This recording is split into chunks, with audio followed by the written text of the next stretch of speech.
Good morning, St. Kitts and Nevis, and welcome to another edition of Inside the News. I am German Abel sitting in today. I'm your host, and we are going to take a look. We're going to continue the discussion with crime and violence today. We are awaiting the arrival of our guests for today. Yes, running a little bit late today, but in the meanwhile, we'll take a quick break, acknowledge the people who make the program possible, TDC Carib Brewery, and then we'll come right back and continue with Inside the News.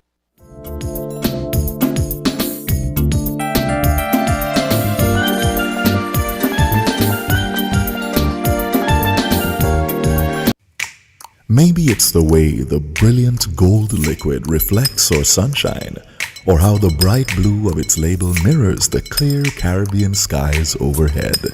Maybe it's the fresh, crisp taste of this beastly cold beer on a scorching hot day. Maybe it's even the way it brings us all together. But one thing is for sure, Carib is very much a part of who we are wherever we're from in the Caribbean.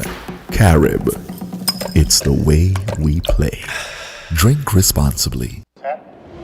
Ladies and gentlemen, it's back time for Budger's Hardware Hustle. That's right, buy any 2 gallons of Budger paint from participating hardware store for a chance to win a shopping spree in a hardware store valued at $1,000. Visit BudgerPaintsCaribbean.com on how you can enter. Promotion ends August 31st. See Budger Caribbean on Facebook and Instagram for details. Yes! Budger, for lasting beauty and protection.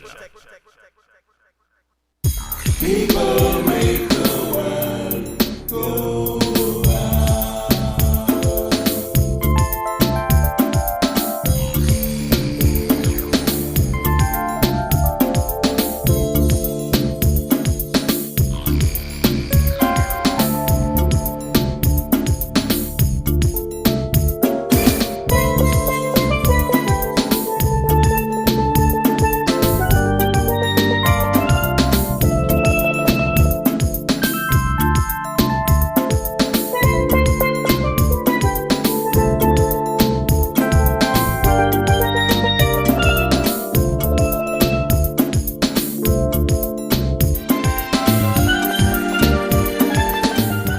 And we're back here on Inside the News. Again, I'm German Abel sitting in today.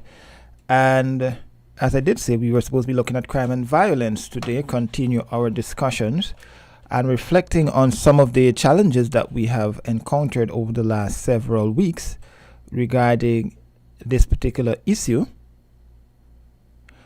But before we jump into any of that, let's just take a quick recap of some of what has been making the news across the Federation.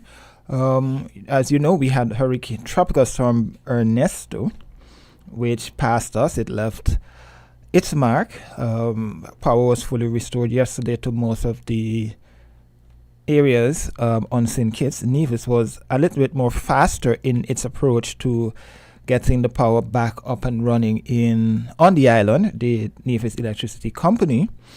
But as you know, here in St. Kitts, it was a little bit of a challenge. But nevertheless, Skellig was able to fully restore power to all the areas as of yesterday. I know they had some slight power issue, some emergency outage. But nevertheless, that was fully restored. We also heard that it was just about $2 million worth of damage estimated at this point in time based on the damage assessment report carried out by the NEMA officials, their subcommittee. We heard a little bit from Abdiel Samuel and his folks in terms of what actually transpired earlier from the storm.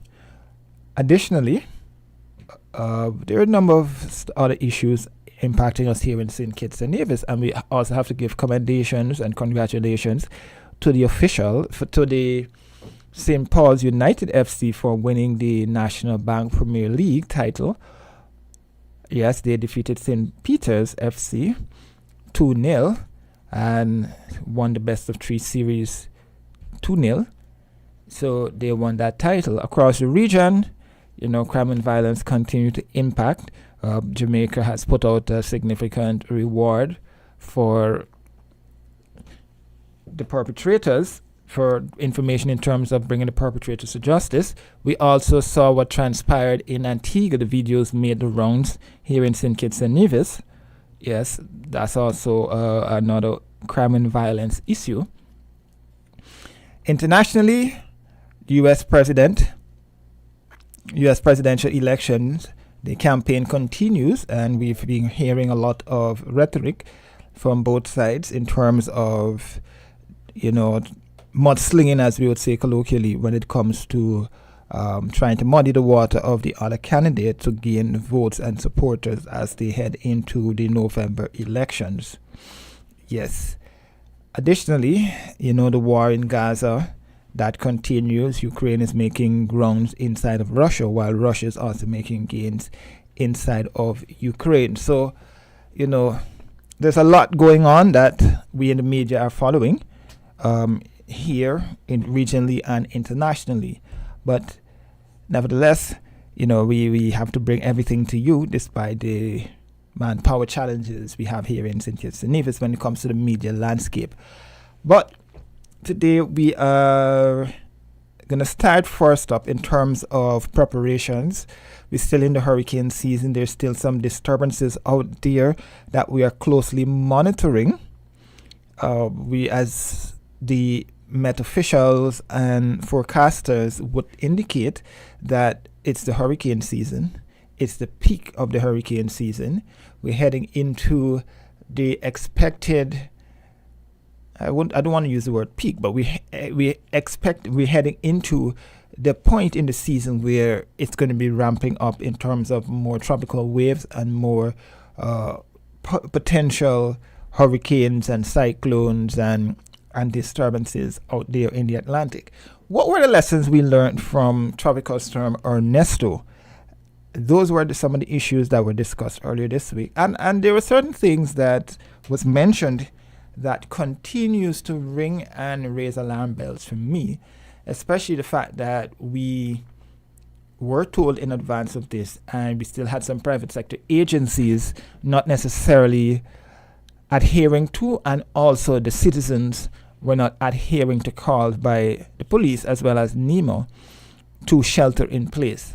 But we're going to hear from Abdia Samuel and Mr. Burke in terms of what they saw from the storm and some of the lessons that they would have learned surrounding Tropical Storm Ernesto.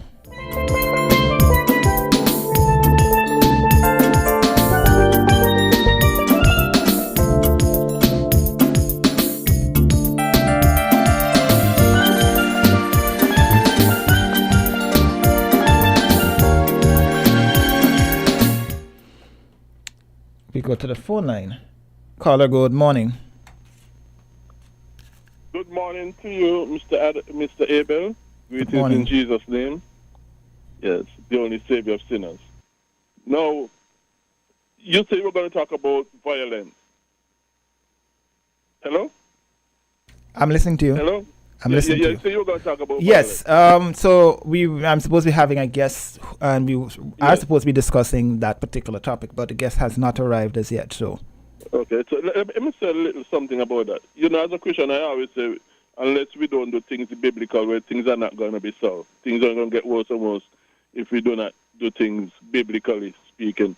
And in that context, I would like to say, the government cannot, on the one hand, be fighting crime, and on the other hand, encouraging it and glorifying it. You're sending mixed messages, and you're making a confusion of the situation, and that is not good. You cannot say fighting crime, and at the same time, praising, bigging up, awarding, and so on, Byron Messiah, for singing Taliban, which is a badman gangster crime glorifying song. Okay, so you know, I hold on, caller. I get your point. We're saying there, but should the government be using him as an avenue to fight crime? if if they can do that, okay. Number one, a few things need to be put in place. Before they use him for that, he need to recognize that his gangster badman songs are wrong and disassociate himself from them. You cannot be using him to fight crime. But Carla, hold on. You and I understand where you're coming from with this argument, right? And I've heard a lot of people say this, but I've heard people only singling out the young man for his lyrics, right? While we also have additional artists, other artists who are also singing the same type of music, but they're not necessarily coming in for criticism when their music is being played right across the federation. Yes, but you see, there's a difference. I criticize all the gangster songs and that sort of stuff, but there's a difference with Byron Messiah. The government officially, unlike all the others, the government officially gave him the keys to the city and put up his poster in the airport vicinity, giving him high praises, high honor, high commendation, and so on. And that put him in a different category. Though all of them are to be condemned, he is in a different category. And what I'm saying, the government did that in the eyes of the whole federation. And so when they use them, see that, especially those who in gangs and violence and that sort of stuff, the government sending a message to them, even though they may not intend it to be so. Nevertheless, they're sending a message to those that, hey, you sing these kind of gangster badman songs, you get popular enough, that sort of stuff, you get praise from the government. But additionally, right, Carla, this is, and I know this is an issue that has been discussed, and I believe back in February at the Heads of Government meeting, Guyana's President, Dr. Irfan Ali, as well as Trinidad and Tobago's Prime Minister, Dr. Keith Rowley, they both alluded to the level of music and the type of music coming out to the Caribbean. Dancehall music has its place. It's what Jamaica is known for, whether or not it be the gang aspect or the other aspect or the cultural aspect of Jamaica, right? But the point is, even if St. Kitts and Nevis does not recognize him, he's going to be recognized somewhere else. So even if he's not recognizing St. Kitts and the fact that he's being acknowledged internationally or regionally, it will still make St. Kitts and Nevis look good. One. Two, he's being recognized for the work that he's done. People might not agree with the lyrics of what he's putting out, but he's promoting St. Kitts and Nevis, and he's also putting St. Kitts and Nevis on the map, right? So that is one aspect, I suspect, why he was acknowledged. You may not necessarily agree with what his lyrics are, but from a commercial perspective, this is exactly what St. Kitts and Nevis what St. Kitts and Nevis needed in terms of promotion. We did not need that kind of promotion, because that promotion encourages violence. How? That promotion encourages crime. Because in studies, both the Bible and studies have shown that bad entertainment of those kinds, actually make your society situation, your crime situation, and that sort of stuff to be worse, because it influences people to go in the bad direction. We do not need that kind of promotion. So let me ask you a question quickly, Carla. If we have St. Kitts Music Festival and any other major event here in St. Kitts and Nevis, and we have some of the most popular influencers coming down to St. Kitts and Nevis to promote this event, they're not necessarily being paid to come down or any expenses, but they're coming down to St. Kitts to cover these events, right? And they're being recorded, and they have thousands and millions of followers. But yet, what they're providing, their platform may not necessarily be supportive of one aspect of St. Kitts and Nevis society. would you say that that is bad for us to use those people to promote St. Kitts and Nevis? To use gangsters and people who sing. No. to Hold on. influence- But Carla, hold on. Uh, We are criticizing and society, and I respect people who express their opinions in terms of one particular lyric, the lyrics for one particular song that he sang. I understand. Well, Hold on. Right. I understand and I respect everybody's opinion. But at the end of the day, you cannot necessarily say, and I'm neither supportive or against the young man. He's doing what he's doing, and he's putting St. Kitts and Nevis on the map.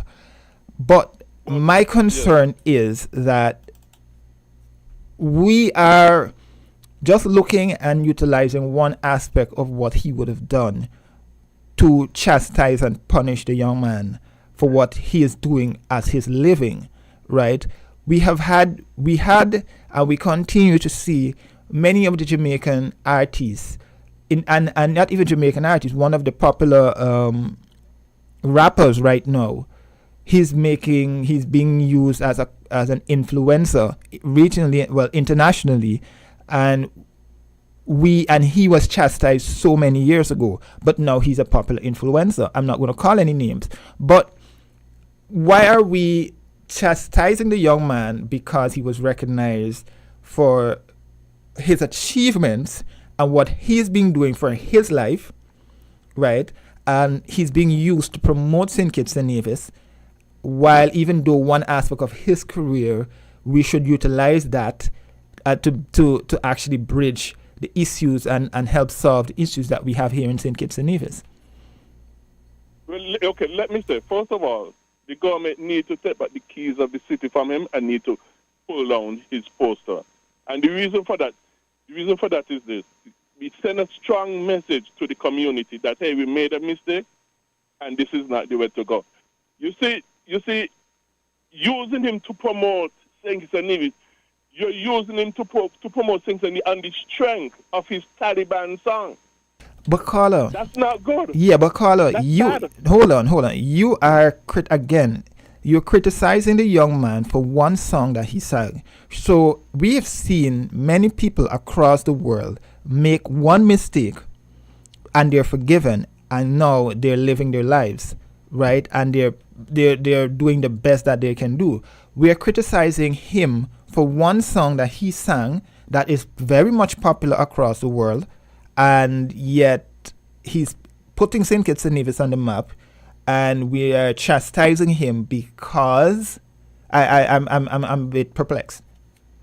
Because that is the song being used to associate St. Kitts with him, putting us on the map.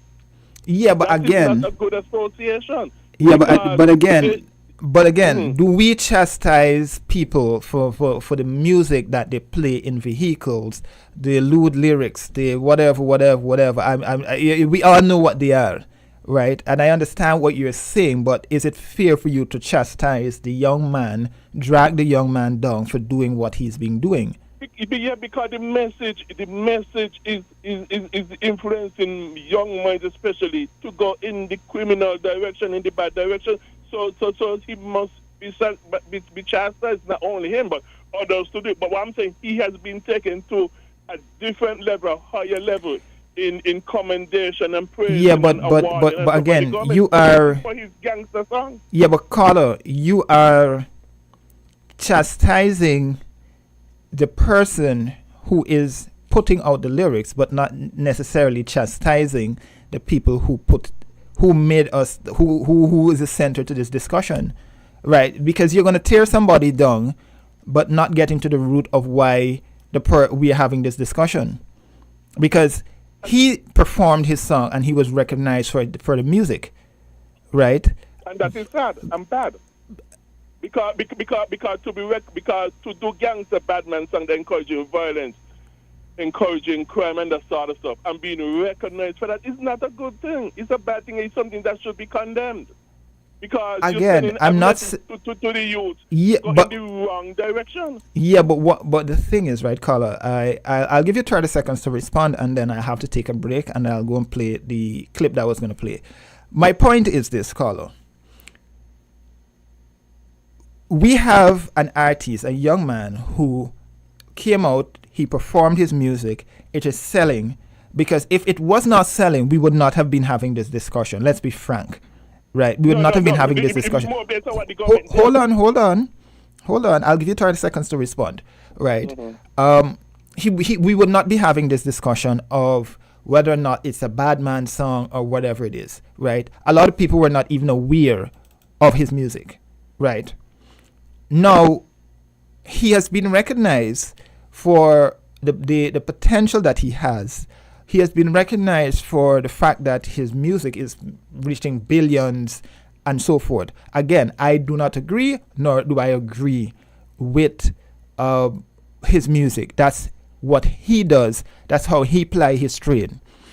My point is, why are we dragging the young man down for making a career achievement, right? Some in the religious community might also decide to say, hey, I don't also appreciate some of the music that some of the artists are playing. Mr. Abel, he sings a lot of love songs, and from a religious perspective, we do not like it, right? We live in a society, and as I said, we live in a democratic society.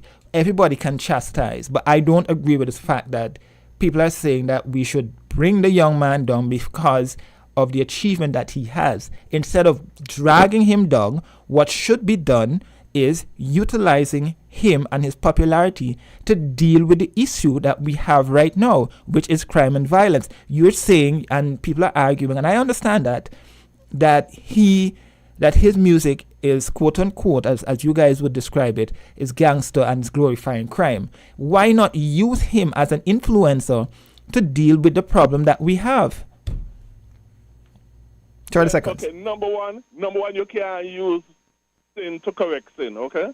That's number one. Number two, while I say yes, what he did was wrong and that sort of stuff, the most of my negative comments really go to the government to award him, commend him, that sort of stuff, and then which give the wrong message to people, especially the youth.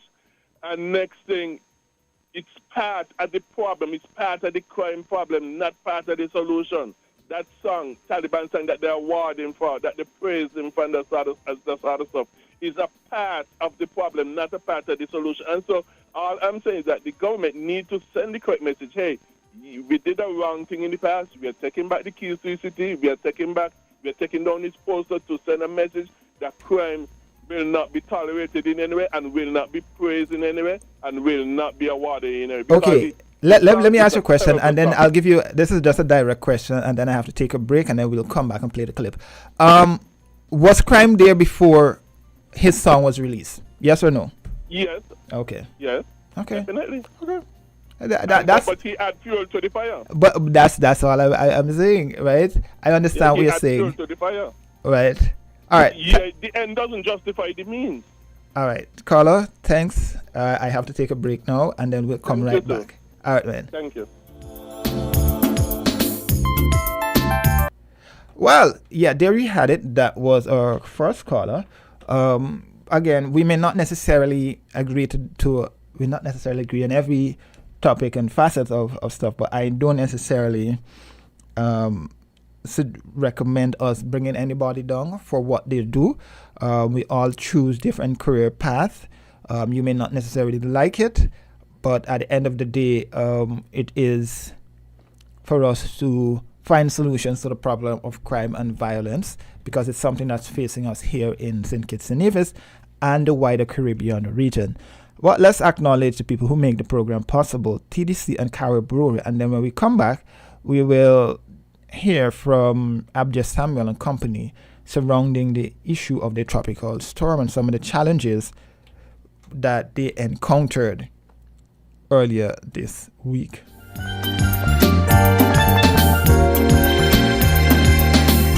People make the world go.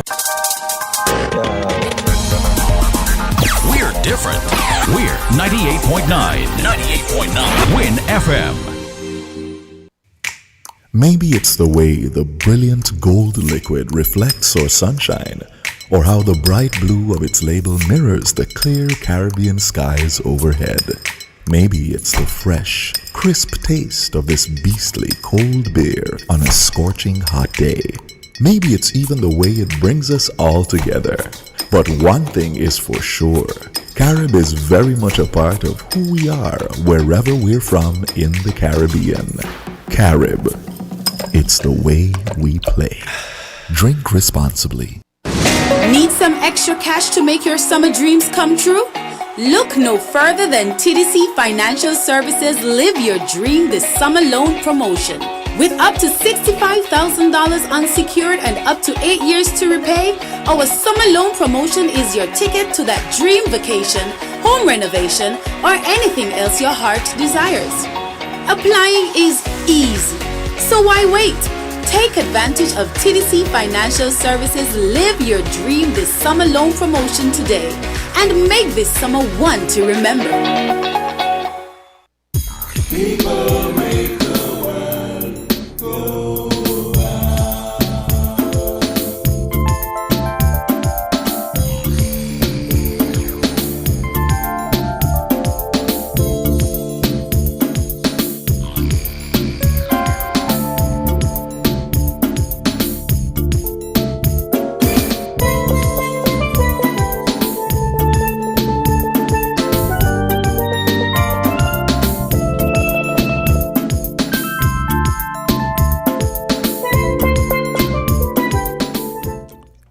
And we are back here on Inside the News. I am German Abel sitting in today, and we are taking a look again at the issue of crime and violence that has been plaguing us here in St. Kitts and Nevis, and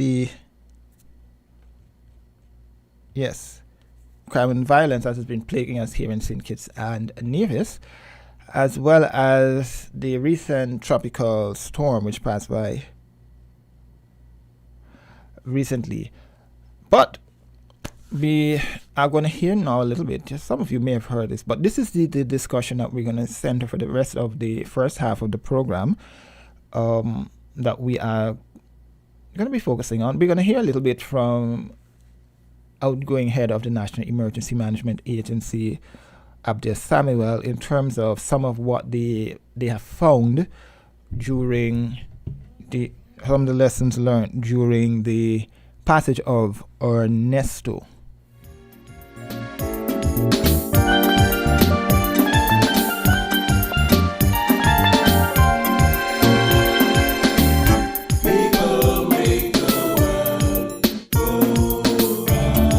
In addition to that, I want to bring us back to the fact that, we went out with the messaging, but then Abel, I don't know if you saw some of the social media images and videos that were going around, and we would have seen people moving about during the storm, and we want to caution people against those type of actions.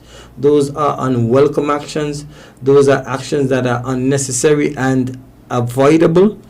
For example, we had a car that attempted to cross the gut during the storm, and the gut were running, and that's College Street Gut and Bear Road, and that vehicle became trapped, and the fire and rescue services had to be deployed to help and rescue that particular situation. And that's something that could have been avoidable, because we are compromising and jeopardizing our first responders unnecessarily when persons receive the stay-in-place order.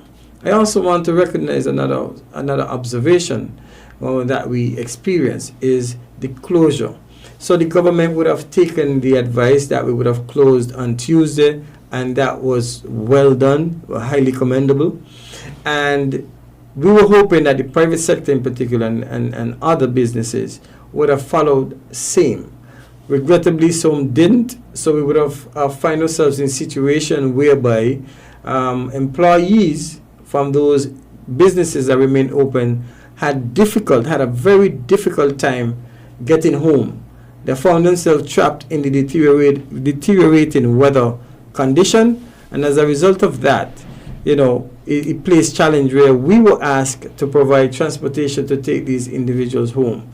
if we want to build a resilient society against these impacts, if we want to change the culture where we become more resilient and sustainable, then we need the cooperation of everyone to be able to do so. And to get the cooperation, it means collaborating with the agency, NEMA, and other stakeholders to be able to do to have an all-of-society approach against these threats. Now, I know the question is going to come about, well, Mr. Samuel, the impact, the storm has passed. Well, what's the cost of the impact and damages to St. Kitts and Nevis? Well, for now, for St. Kitts at the time, the preliminary report, of economic impact or damage to various sectors is at a value of 2.1 million EC dollars. That's the preliminary 2.1 million EC dollars. That is what the damage assessment and recovery subcommittee under the guidance and chairmanship of Mr. George Gilbert, the Director of Public Works, has indicated to the agency. So far, this number can actually increase, as it's only the preliminary report that we have $2.1 million.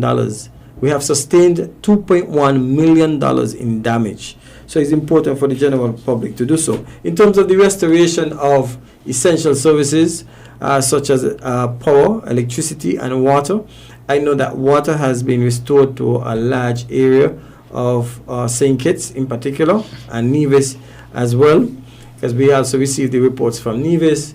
And electricity and Nevis has been restored, I think, about 90 to 100% thereabout, I think. And St. Kitts, I know my last report, in my last discussion about maybe less than an hour ago with Skellig, 85% of St. Kitts has been restored. There are some areas, we are cognizant of that have yet to receive electricity since the outages. And we are asking those persons to continue to be patient. The Skellig is working assiduously to make sure that you are restored. They are hoping to have you restored by the end of tonight. They are working around the clock. They are doing everything possible. They are deploying every resource possible. And I want to take this opportunity able to recognize one of their workers who was injured. It was not related to the storm, but he was injured.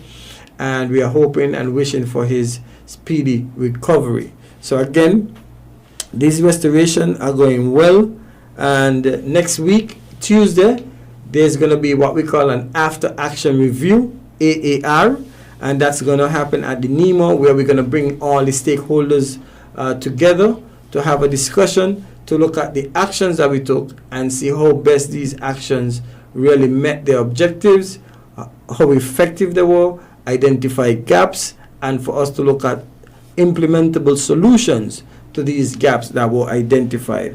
So for now, I will say we are quite satisfied with the response. The general public, the majority of the general public, I would like to say about 90% of the public responded positively. The public sector responded very well, highly commendable with their actions. And also the NEMA staff, I want to commend them. I want to commend those who also reported for the NEOC. And it is important to note, and we were just at the radio station, I forgot to mention it, but Mr. Bolkas, my critical asset, he was actually ill.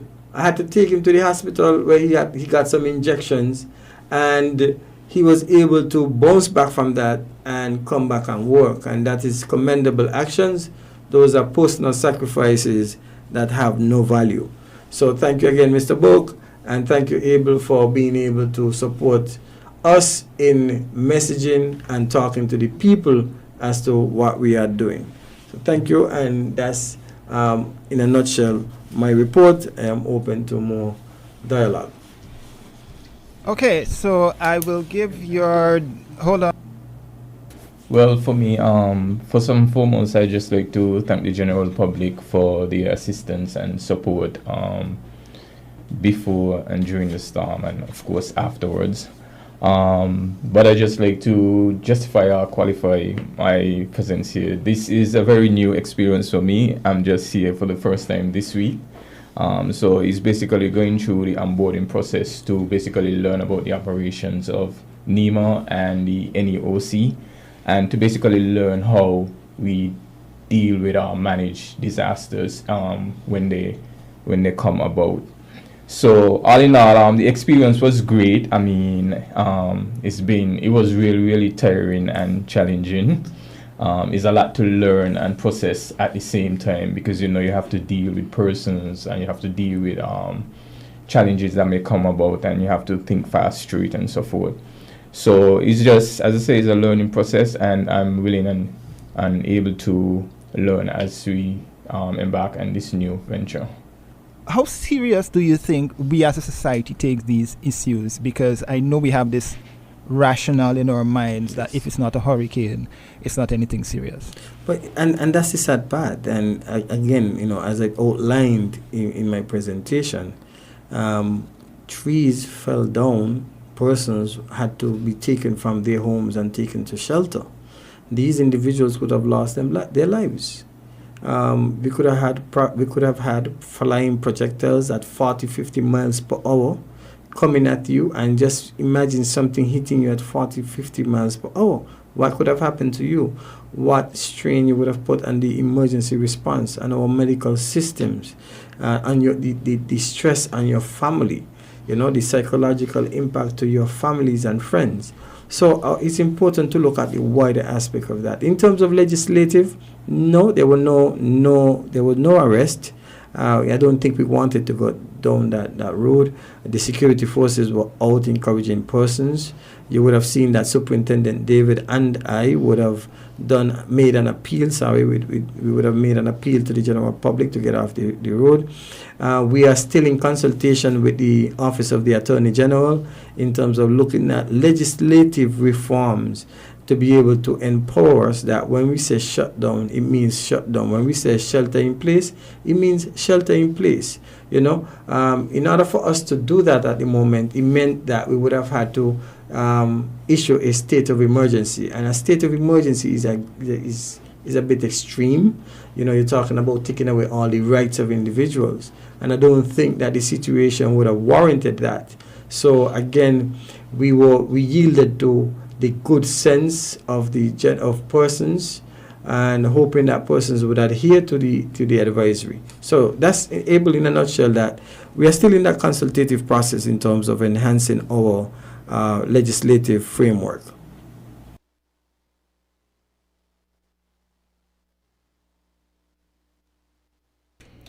Yes, there you had it. That was a little snippet from the national emergency officials there, giving us an update regarding Tropical Storm Ernesto and what transpired earlier this week. As you would have heard previously, $2 million, at least $2.1 million worth of damage has been reported based on the early assessment that we would have received from the assessment arm of NEMA there, headed by the Director of Public Works. So yes, that's our focus for the better part of this hour here. How prepared are we? How prepared were we? And the fact that and the last piece of what you heard there is, people were not necessarily being forthcoming. They were not adhering to this shelter in place. And, they're now going to have discussions with the Attorney General in terms of, some enforcement, some legislative changes to ensure and enforce that people remain in place when they ask for shelter in place. Only those who are classified as emergency or essential workers should really be out and about. I still don't understand why people were out and about when Tropical Storm Ernesto was passing earlier this week. There's nothing to be gained by being out in a storm of that magnitude, other than if you were probably trying to be suicidal or something. But, leave it up to the people, the experts, to do their thing and be able to, guide you accordingly based on what they know as experts. But yes, we'll come right back. We'll acknowledge our partners, and then we'll come right back and continue with more Inside the News here on WIN FM. People make the world go round.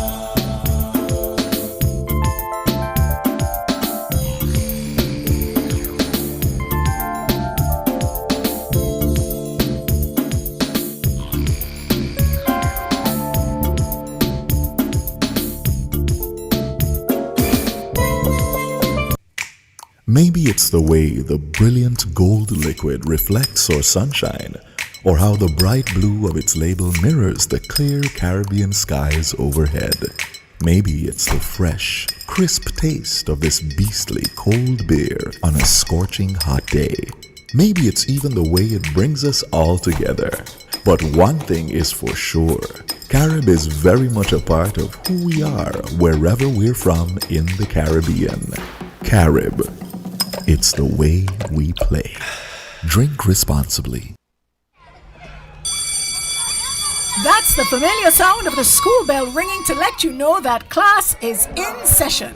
Listen up, class. Let your parents know that the place to shop for your back-to-school essentials is the TDC Home and Building Depot in St. Kitts and City Drugstore Nevis Limited. Get up to 30% off backpacks, notebooks, pens, pencils, school bundles, printers, and more. And while they're there, be sure to have them ask about the tech tools for teachers so we can help you achieve even more success. And remind them about Flash Sale Fridays, when you can receive even more savings just in time for the new school year. Now you know. See you at TDC Home and Building Depot and City Drugstore Nevis Limited. Class is now dismissed. Terms and conditions apply. See stores for details.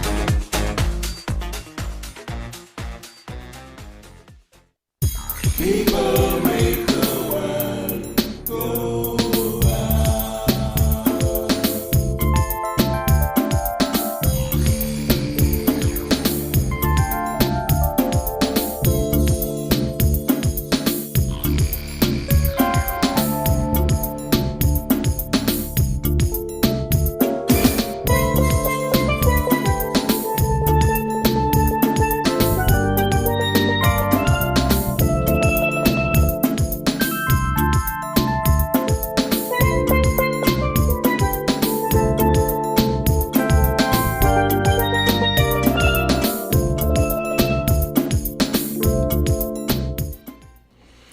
Yes, and we are back here on Inside the News. So as you heard there, we were taking a quick look at tropical storm Ernesto. But as of this morning, right, tropical hurricane Ernesto was centered near latitude 32.9 north and longitude 64.4 west. It has slowed. Ernesto is moving towards the north-northeast near 9 miles per hour, and it is hitting Bermuda based on what we've been seeing. And it has maximum sustained winds of 80 miles per hour. So our friends and family and colleagues over there in Bermuda, they're being hit very, very hard. We will hear a little bit from CBS in terms of the report that they had coming out of Bermuda. Hurricane Ernesto kicking up rip currents and high surf all along the East Coast on one of the last weekends of the summer. Ernesto is now a Category 2 hurricane with 100-mile-an-hour winds, more than 700 miles off the U.S. mainland, Bermuda directly in its path. The National Weather Service now issuing alerts for high surf and rip currents up and down the East Coast. The waves kicking up on New Jersey's Long Beach Island. Reports tonight that a man has drowned off Hilton Head Island in South Carolina. The cause still unclear. Crews are getting ready on New York's Jones Beach, but so far this year, rip currents have killed at least 30 people in the U.S. and its territories. Bermuda is bracing for the hurricane's arrival, locking down, closing the airport, opening shelters, and waiting for the storm to pass. Meteorologist Brittany Bell has the forecast and timing in a moment. But first, ABC's Morgan Norwood leads us off from Hamilton, Bermuda tonight. Morgan, looks like the wind and rain already starting to pick up. Hi, Lindsay. Yes, here in Hamilton, Bermuda, the conditions here are certainly deteriorating. You named it, from the wind to the rain. We are getting in on it all. But look, none of this compares to Hurricane Ernesto's strongest winds, which are on track to slam right into this tiny island.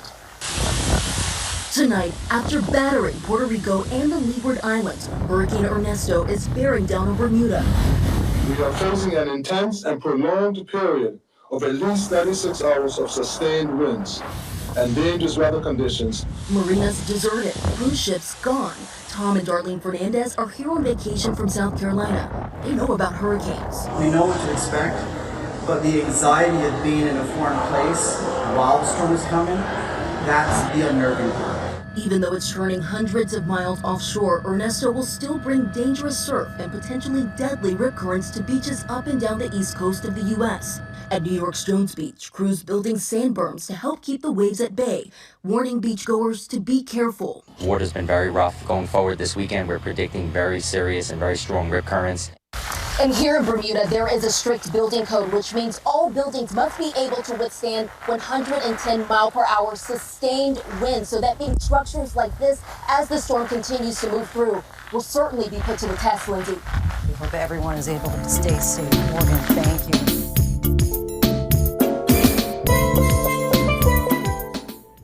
So yes, there you had it. That was last evening's report from CBS there surrounding Hurricane Ernesto, which as at the time it did impact us as a tropical storm. So everyone is, latching down, being, very cautious as that storm, which is a very big storm, is moving away from us here in the Caribbean region. But that is just one of what Met officials predict will be and forecasters predict will be an above average hurricane season with just about 13 to 15 named storms, which about 7 to 8 of those are expected to become hurricanes, which probably 5 or 6 may become, major hurricane of category 3 or higher. So yes, we have to really be prepared, and I'm urging and pleading and asking everyone, let's pray that we don't have anything, but let us be prepared for the worst as we run through the next couple of weeks, which is leading into, which will be the peak of the hurricane season. And as we have been following, and you heard there from the Met officials, it can be very, very, very active, especially as we prepare to head into the month of September.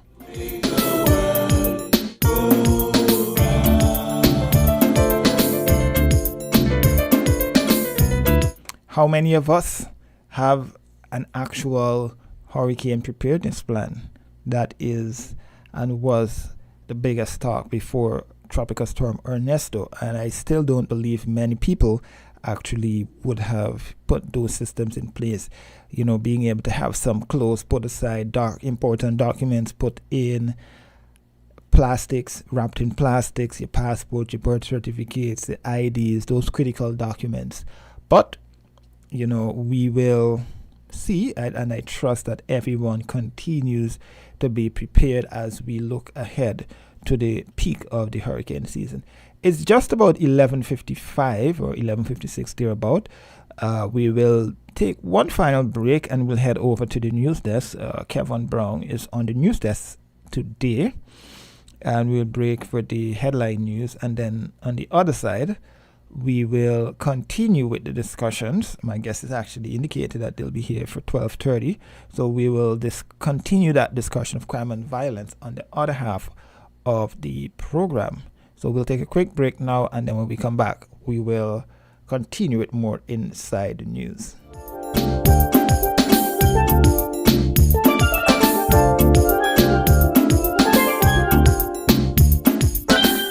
We're different. We're 98.9. 98.9. Win FM. Maybe it's the way the brilliant gold liquid reflects our sunshine, or how the bright blue of its label mirrors the clear Caribbean skies overhead. Maybe it's the fresh, crisp taste of this beastly cold beer on a scorching hot day. Maybe it's even the way it brings us all together.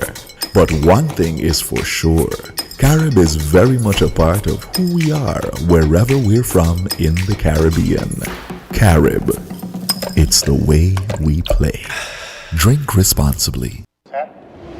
Ladies and gentlemen, it's back time for Budger's Hardware Hustle. That's right, buy any 2 gallons of Budger paint from participating hardware store for a chance to win a shopping spree in a hardware store valued at $1,000. Visit BudgerPaintsCaribbean.com on how you can enter. Promotion ends August 31st. See Budger Caribbean on Facebook and Instagram for details. Yes! Budger, for lasting beauty and protection.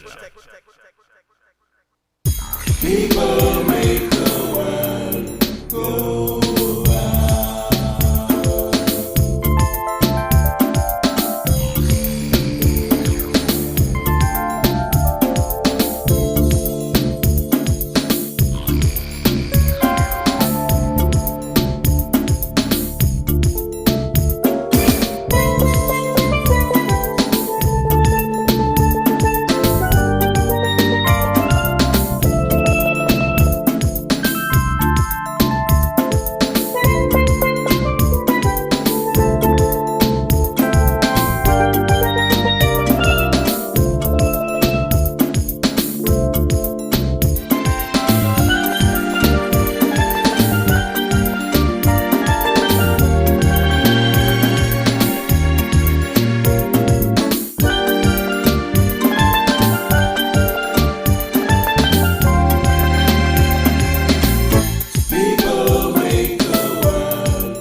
Yes, we are back here on Inside the News. Again, I am German Abel sitting in today. And for the first half of the program, we started to discuss crime and violence, and then we shifted slightly to the issue of what transpired earlier this week regarding Tropical Storm Ernesto. We got a little update. You know that St. Kitts and Nevis had just about St. Kitts, based on the preliminary assessment from the Public Works Department, which works along with the National Emergency Management Agency and its subcommittees. They've determined, based on preliminary findings, that $2.1 million worth of damage has been recorded thus far in St. Kitts and Nevis, but that's just preliminary, and the data and information findings can increase as they continue to do their assessment of the impact of Tropical Storm Ernesto, which passed us on Tuesday into Wednesday here in St. Kitts. Yes. So it's just about that time where we jump across to hear what the folks from the news team put together for you for the headline news.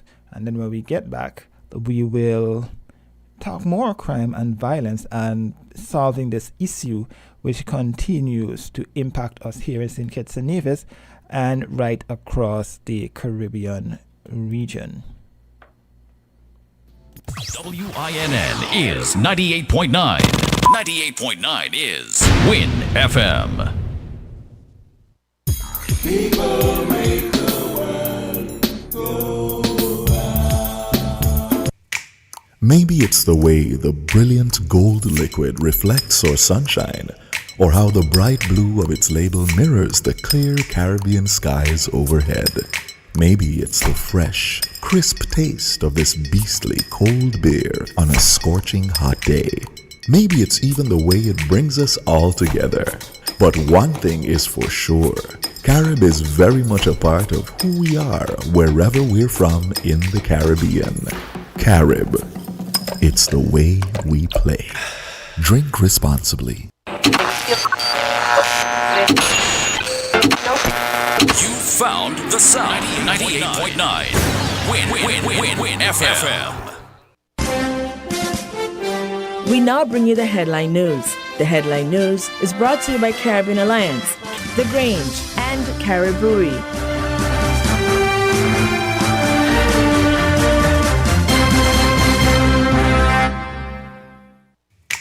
Maybe it's the way the brilliant gold liquid reflects our sunshine, or how the bright blue of its label mirrors the clear Caribbean skies overhead. Maybe it's the fresh, crisp taste of this beastly cold beer on a scorching hot day. Maybe it's even the way it brings us all together. But one thing is for sure, Carib is very much a part of who we are wherever we're from in the Caribbean. Carib, it's the way we play. Drink responsibly. Did you know that the Grange Healthcare Facility is the first purpose-built, non-governmental healthcare organization on St. Kitts? It's situated at Otley's, 7 miles east of Basseterre in beautifully landscaped surroundings. The Grange has a team of highly trained professionals and provides care that's rated as being comparable with UK and North American standards. The Grange offers varied accommodations to suit your individual needs, and our all-inclusive packages make the cost of care per hour the most competitive on the island. Services include convalescent care for all ages, daycare facilities for older adults, rehabilitation services, and training and continuing education for healthcare providers. For more information, call 466-5525 or 465-8020. Fax 466-8221 or email thegrangehealth@gmail.com or visit our website at www.grangehealthcarefacility.com. When it comes to the important things in life, your health, your education, your choice of a life partner, and of course your insurance provider, only the best will do. Caribbean Alliance Insurance is the only insurance company in the Eastern Caribbean with an A excellent rating, we have a robust 3-tier reinsurance strategy that protects our policyholders from multiple catastrophes, even if they occur in quick succession. We spread our risks over 18 territories, ensuring minimal impact to individual territories when a disaster strikes. We provide an excellent claims experience. Claim settlement is usually between 24 to 48 hours. Our A excellent rating means that you are more secure with us. Contact us for motor, property, marine, public liability, employer's liability, and other policies. Delisle Walwyn, people you can trust. Local agent for Caribbean Alliance Insurance. Tomorrow secured. With the WINNFM Midday News, I am Kevon Brown. Our top stories. Autopsy confirms cause of death for Darren Randy Williams. Dean body dies due to severe blood loss from gunshots. Caribbean media encouraged to enhance environment reporting. Former accountant in St. Lucia weighs in on dip in inflation in the U.S. and implications for the local economy there. Guyana's Alliance for Change wants oil companies to appear before a parliamentary committee. Internationally, medical strike across India. Staff protest against rape and murder of trainee. Now the details.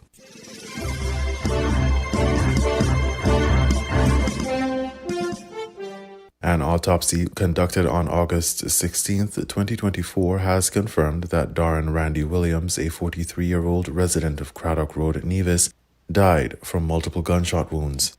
The examination, performed by resident pathologists Dr. Adrian Nunez and Dr. Nautica Phillip at the Alexandra Hospital morgue, identified the cause of death as hypovolemic shock, hemopericardium, and hemothorax. Hypovolemic shock, a condition resulting from significant blood loss, was determined to be a primary factor in Williams's death. Hemopericardium, the accumulation of blood in the sac surrounding the heart, and hemothorax, the pooling of blood between the lungs and the chest wall, were also contributing factors. The injuries were caused by multiple gunshot wounds. The incident occurred on the evening of August 10, 2024 at approximately 7:25 p.m. Police received reports of gunfire in Craddock Road. Officers from the Charlestown Police Station responded and found Williams in the back seat of a car suffering from gunshot wounds. Preliminary investigations indicate that Williams was outside his residence when an individual reportedly masked approached and shot him multiple times before fleeing the scene. Despite attempts by bystanders to transport him to the hospital, Williams was pronounced dead at the scene by the district medical officer. The investigation into the circumstances surrounding the incident is ongoing.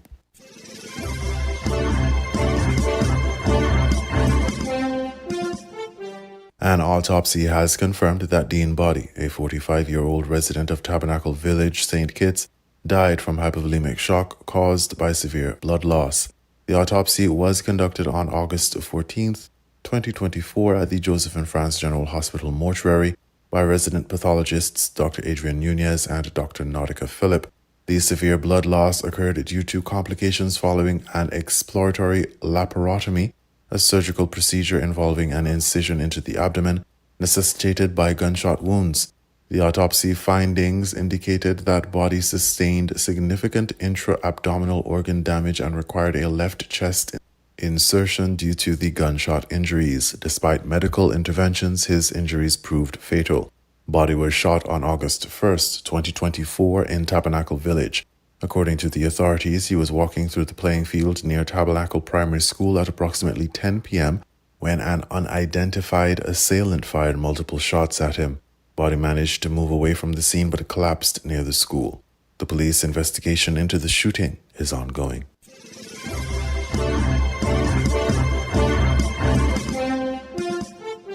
At the 55th Annual General Assembly of the Caribbean Broadcasting Union, Dr. Colin Young, Executive Director of the Caribbean Community Climate Change Center, delivered a keynote address emphasizing the importance of media in promoting environmental awareness in the Caribbean.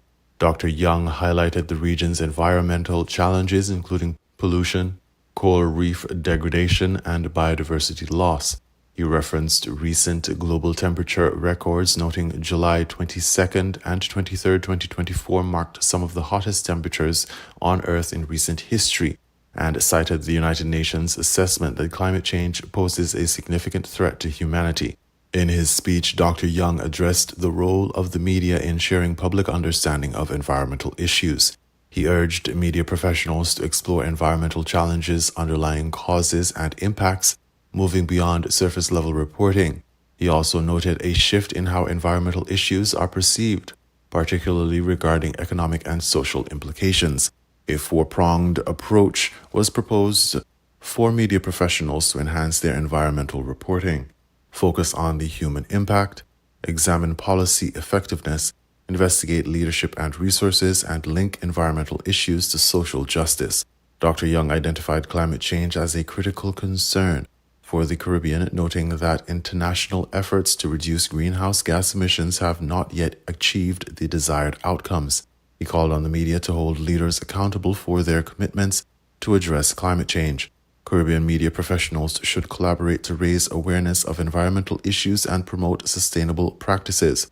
Dr. Young suggested that by working together, media across the region could contribute to a more informed and engaged public, ultimately supporting efforts to address environmental challenges in the Caribbean.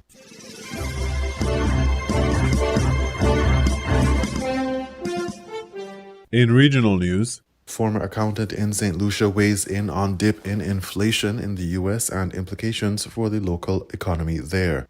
DBS St. Lucia has that story. According to the latest report from the U.S. Federal Reserve, year-over-year inflation has dropped to its lowest level in over 3 years. This decline can be attributed to several measures implemented by the Federal Reserve to control inflation rates. Social commentator Richard Peterkin emphasized the impact of U.S. financial news on local economics and expressed optimism about the latest developments. Since the United States is our biggest trading partner, we buy all our oil from the U.S., 60% of our tourism comes from the U.S. I think even most of our merchandise comes from the U.S. So whatever affects the U.S. in terms of inflation clearly has an impact on us. The majority of our inflation is, in fact, from foreign sources because of the amount that we import generally. Peterkin, however, points out that while the rise in consumer prices in the U.S. has slowed, consumers should not expect a reduction in prices of goods and services in the U.S. or elsewhere. The suggestion is that even if inflation is kept down to the acceptable 2% level, inflation will remain elevated and the effects of the inflation crisis will continue for the time being. The things that have been hardest hit by inflation over the last 3 to 4 years have been transportation, which went up as much as 27%, food and beverages, 25%, and housing, 23%. Other goods and services were about 22%. So whereas you look at things like apparel, that was only like 7%.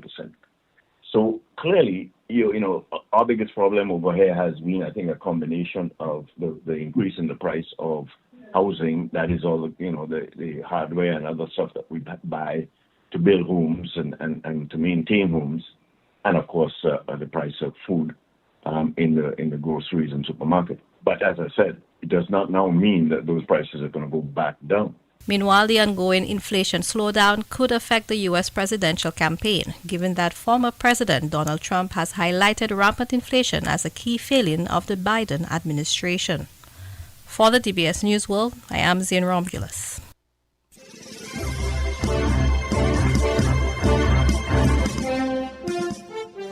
Guyana's Alliance for Change wants oil companies to appear before a parliamentary committee.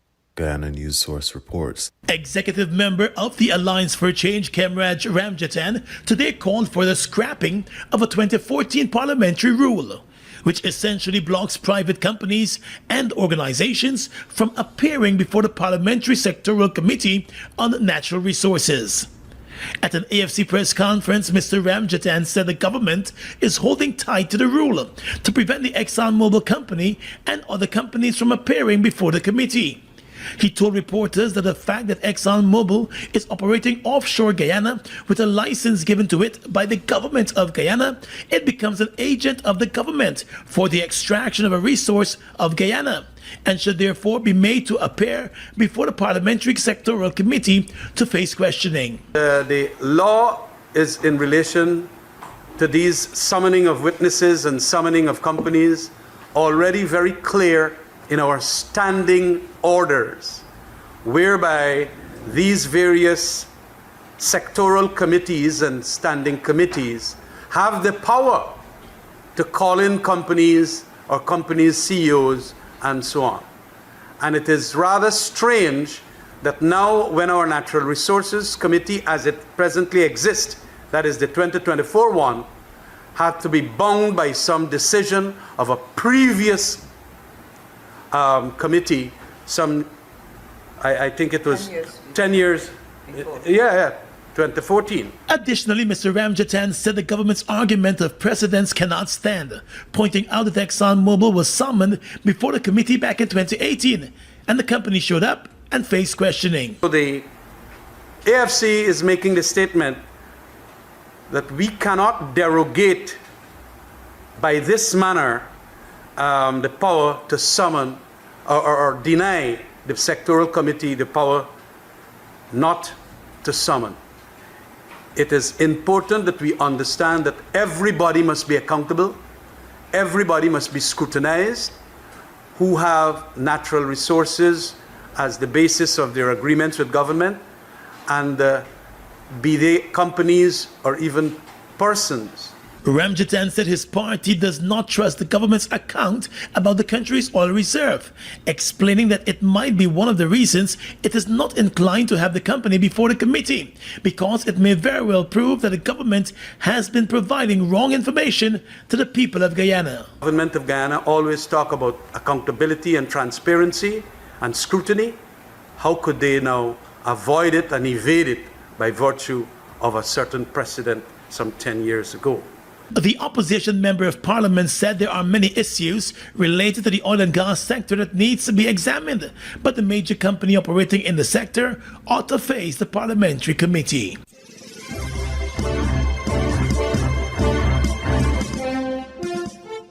We now bring you these international reports. India's medical professionals are on strike. The Indian Medical Association, the country's largest doctors' union, has called for action across the whole nation in protest over the rape and murder of a 31-year-old trainee doctor inside a state-run college and hospital in Calcutta. Only emergency services will continue. All we are asking for is the justice that is needed for the victim and their family. We are with them. It has been 1 week, but no serious investigation has been done into the case.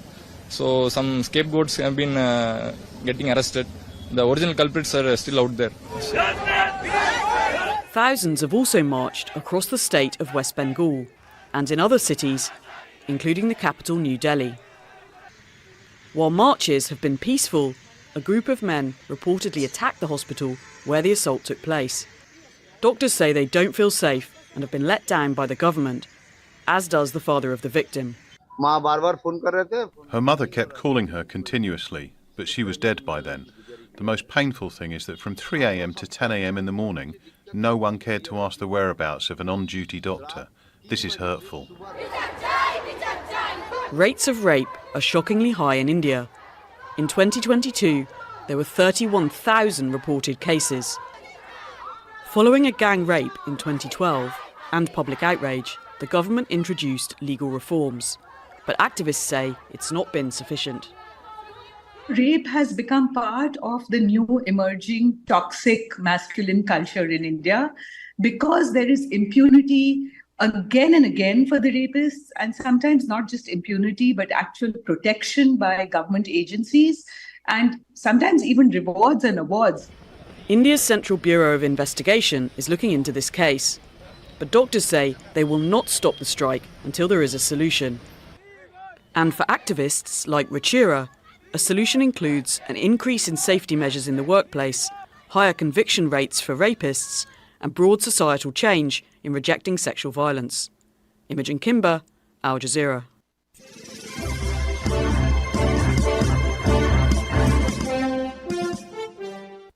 Now, Kamala Harris has been laying out her economic plans in her first big policy speech since she became the Democratic presidential candidate in the race for the White House after Joe Biden had pulled out. Well, speaking at a rally in North Carolina, just a couple of 100 miles from where Donald Trump set out his economic agenda on Wednesday, Kamala Harris promised to lower the cost of living, to ban competitive pricing by the supermarkets, and promised to end the shortage of affordable housing as well. It's all part of what she says she would create an opportunity economy.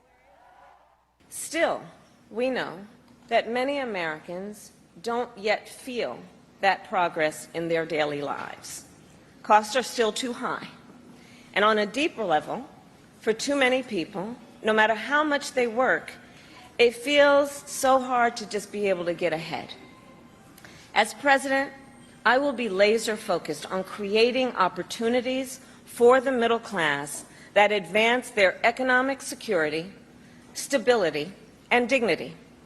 Together, we will build what I call an opportunity economy.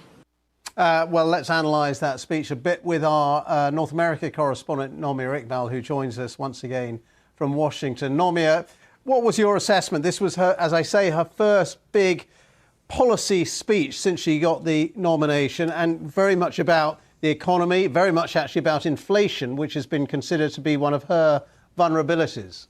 It's a major moment for her because she has been accused by her critics of being all style and no substance. They wanted to know, well, how do you plan to govern? What does a President Harris look like in the first 100 days?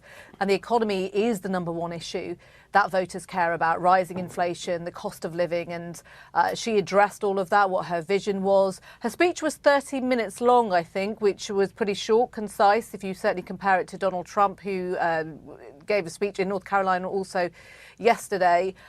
And she laid out what her vision was. It wasn't anything radical from what we've seen regarding President Biden. I don't think we expected it to be, of course. Biden and Harris together have developed their economy plan over the last few years. But I think what stood out was the way she kind of presented it. She can talk about the economy and people's fears with more ease than President Biden could. He was criticised for not showing enough empathy. He would often talk about how the economy is growing fast, unemployment is low, things are getting better, and all of that is factually true. But as you heard in the clip there, Ms. Harris did make the point of showing empathy, saying, well, actually, you can say all these things are going on, but if people don't feel that way, and if you don't go where they are, then they don't believe you. And it's something that's an important issue, as I say, because voters care about it. But the polls also suggest that they believe in Donald Trump's vision more, that they think he is stronger on the economy with his vision than she is. So it is a crucial issue for her to tackle, and she did that today. OK. Nomia, thank you very much indeed for that assessment. Nomia Iqbal there, our North America correspondent. Well, it isn't just Kamala Harris who's focusing on the economy at the moment. Her Republican rival, Donald Trump, has also been using his first major policy speech to outline his plans for the US economy, alongside promises to cut taxes, reform energy policy and increase oil extraction. Mr. Trump also attacked Kamala Harris and President Biden for their handling of the economy. At one point, he held up 2 boxes of mints, one bigger than the other, to demonstrate inflation. And if you were watching this programme last night, you might also have seen the former president flanked by a lot of household food staples on the tables there, amid claims of big increases in prices under the Joe Biden administration. So we're just going to check out some of those price rises. He is right that prices of most grocery staples in the United States have risen over the last 4 years. Food prices over the last year have actually risen by around 1%. That is according to figures from the US Bureau of Labor Statistics. Now, the average price of a white loaf of bread, just for example, costs around the same, $1.98. There it is. Coffee prices in the US fell by 2% in the year to April. But one item where Donald Trump was bang on, egg prices. They are up around 46% over the last year. So back to our panel. Susie Boniface, Daily Mirror columnist, and also in Chicago we have Chimi Asonye, a Democratic strategist. Chimi, let me go to you. Well, let's talk about how bad inflation is. I mean, eggs, blimey, very expensive. I guess you're not eating any eggs at the moment, are you? Well, I am eating eggs, and we see the Kamala Harris ticket also doing a lot to talk about affordability and pocketbook issues. I think that when we really look at the speech she made, she had four areas that she wanted to tackle: housing, families, groceries, and healthcare. With things like housing, you saw tax incentives to build starter homes, trying to extend child 25,000 to start for first-time home buyers. We thought was really amazing, trying to crack down on things like lending prices and rent prices for families, expansion of the child tax credit, which really started during the COVID activities at Biden, and it had expired. Trying to increase paid family leaves, groceries, as you mentioned, with the eggs and things like that. We have seen these prices increase, but she wants to do things like have a ban on price gouging and have unfair mergers and acquisitions that are increasing some of these rates, unfortunately. With healthcare, she wants to do. Do you think she is vulnerable? Do you think she is vulnerable on this question of inflation, that voters blame the Biden administration, of course, that she is part of, for higher prices? She's not vulnerable when we see things like Trump talking about largely doing attacks on her on energy and immigration policy versus really detailing a vision of his own. You saw him surrounded in the last image by a lot of materials and grocery items, but not a plan to eliminate those things. And just to challenge one of the things that your respondent said, yes, generally there's been challenges when with the Democrats and the Harris-Walz administration talking about their trust on the economies. But for the first time, we see that turning around. There was a recent poll by the Financial Times and University of Michigan, and actually put Harris for the first time with individuals in Michigan trusting her on the economy. So laying out her vision and talking about affordability is really helping in that regard. Just got a minute, Susie. What's your view of the Harris campaign? She does seem to be nudging up in the polls. Yeah, she's working quite well in the swing states. She's been, I think, 4 points ahead in the first three swing states, according to a New York Times poll last week. I think it's Pennsylvania, Michigan, and Wisconsin. She was doing quite well. They've been out talking about taxes on tips, which is the kind of thing which would go down well in places like Nevada, which is another state that she has to win. But, you know, she's sort of following the Keir Starmer playbook a little bit, right? She's not been mentioning an awful lot of policies up to now. Today's like the first time. She's just been playing all the whole, you know, I'm not a lunatic, vote for me.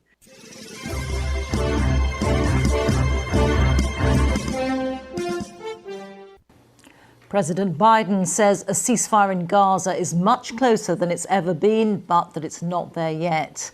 Negotiators will meet again next week to try to finalize an agreement between Israel and Hamas for a ceasefire and also the release of hostages. It comes after the funeral of a 22-year-old Palestinian man shot dead when Jewish settlers stormed his village. The attack took place in Jit in the north of the occupied West Bank and was condemned by the Israeli Prime Minister Benjamin Netanyahu. Our Middle East correspondent Lucy Williamson reports. No one knows who made Rashid as-Sidi a village hero, who shot the young IT worker as he threw stones to keep armed Jewish settlers at bay. But they know who to blame. Even the ambulance that came for him was blocked by the army. They waited until he died. The blame is more on the army because they are not controlling the settlers. They protect them. His mother said she didn't know if it was a settler or a soldier who fired the fatal shot. Rashid's brother Mahdi took me to where he was killed. The village boundary fence, broken in several places. A neighbour said dozens of settlers gathered here last night and that he heard a hail of gunshots. He said he called the Israeli army, who took 2 hours to arrive. The army said they deployed within minutes. Residents say the settlers were masked, armed and organised into groups, some dressed all in black, some all in white. Hassan was at home with his family. His surveillance camera caught the moment they confronted him, setting fire to his car and entering his family compound. They were all armed, with automatic weapons, light weapons, pepper spray. Their attack was organised. They had a clear goal to kill or burn. Here we are, unarmed.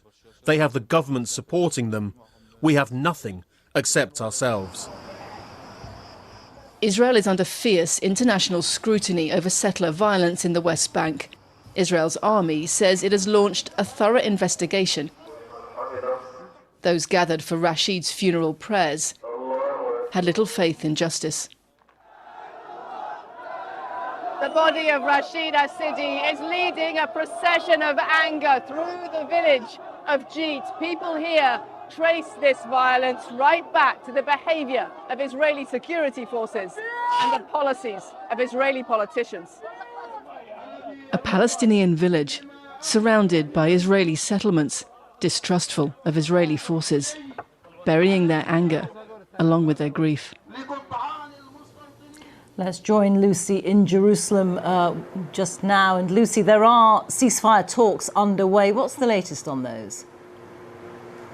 Well, we've heard that the US Secretary of State, Antony Blinken, will be travelling here on Sunday to give a push to those ceasefire talks. And that comes after the release of a joint statement from the international mediators who are leading this process, including the US. They've described the talks over the last couple of days as serious and constructive, said they were taking place in a positive atmosphere.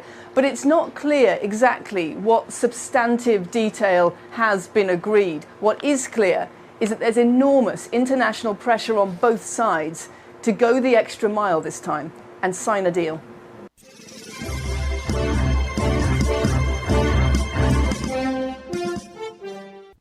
Southern African leaders say they want to improve peace and security. Some have soldiers in the Democratic Republic of Congo to help its army fight rebels and the M23 armed group, which is seizing territory in the east. A peacekeeping mission against an ISIL-backed group in northern Mozambique recently ended its mandate. SADC says it's managed to push back fighters and recapture some areas, but ongoing violence is still displacing people. But security analysts say these troops are poorly equipped. There is a sense that some of the most senior military commanders in the region have kind of responded to the political desire for a troop deployment without really taking into account the realities on the ground and some of the thinking and some of the articulations from operational commanders who are saying, hang on, you know, you're trying to do counterinsurgency on the cheap, and this can be a dangerous thing for our troops on the ground.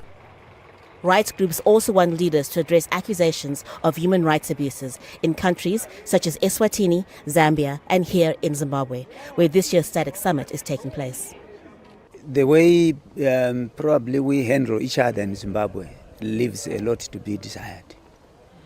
Running up to the SADC summit, we have had a few people arrested. I think some are still in prison. And we issued a statement that we are not happy. It's not good to handle each other worse than we would handle wild animals. Dozens of people in Zimbabwe are still in jail, applying for bail or awaiting trial. Most of the people arrested have been charged with encouraging public violence. They include opposition leaders, students, government critics, and human rights activists. There is a lot to discuss, including how to tackle an El Niño-induced drought that's destroyed crops. When the summit ends, a final communique could give some indication of where leaders plan to take the region. Haru Matasa, Al Jazeera, Harare.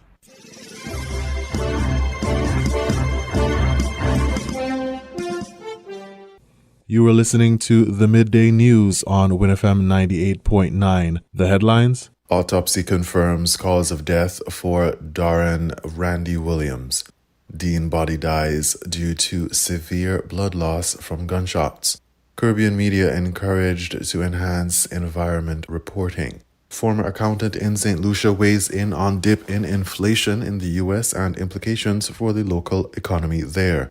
Guyana's Alliance for Change wants oil companies to appear before a parliamentary committee. Internationally, medical strike across India. Staff protest against rape and murder of trainee. Thank you for listening. BBC News with Sue Montgomery.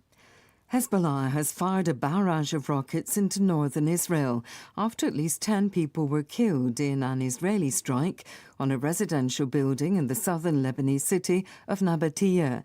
The Israeli military says that around 55 rockets were launched, targeting the community of Ayelet HaShahar. With the details, Hugo Bashega. This is one of the deadliest attacks in Lebanon in the current hostilities between Israel and Hezbollah, the powerful militia and political movement in Lebanon supported by Iran. The Lebanese health minister told the BBC the building hit was housing Syrian refugees. Israel said it had targeted a Hezbollah weapons depot. In response, Hezbollah fired a barrage of rockets into northern Israel. No casualties were reported. Tensions here have escalated further in recent weeks after Israel killed a senior Hezbollah commander in Beirut, and with the group vowing to respond. A spokesperson for the governing BJP in India has blamed last week's rape and murder of a female junior doctor at a Kolkata hospital on local authorities, calling it an institutional failure. Speaking to the BBC, Shaina Nana Chudasama said the state government have to be held accountable for the events of last week. The state government has messed up big time. There needs to be an accountability, transparency. First, you had the Kolkata police, which in the crucial hours after the rape needed to close the entire hospital. They chose not to. You had vehement protests against the government and a lot of institutional cover-up. Meanwhile, the Ministry of Health is urging all doctors to return to work following a nationwide protest strike today. The African Union's health agency has confirmed over 18,000 Mpox cases across 13 countries this year. The outbreak involves 3 strains of the virus, including the highly infectious Clade 1. Richard Kagoe has more details. Historically, the outbreak has been confined to Central Africa. So I'm talking about the Democratic Republic of Congo and some of the surrounding countries. But what we are seeing right now is because of movement across the region and because of this strain, which is highly transmissible, it's been spreading to different parts of the continent. So what governments are doing right now is just sensitizing the public, just telling them about prevention measures like washing their hands, just observing hygiene, and also reporting people with suspected cases.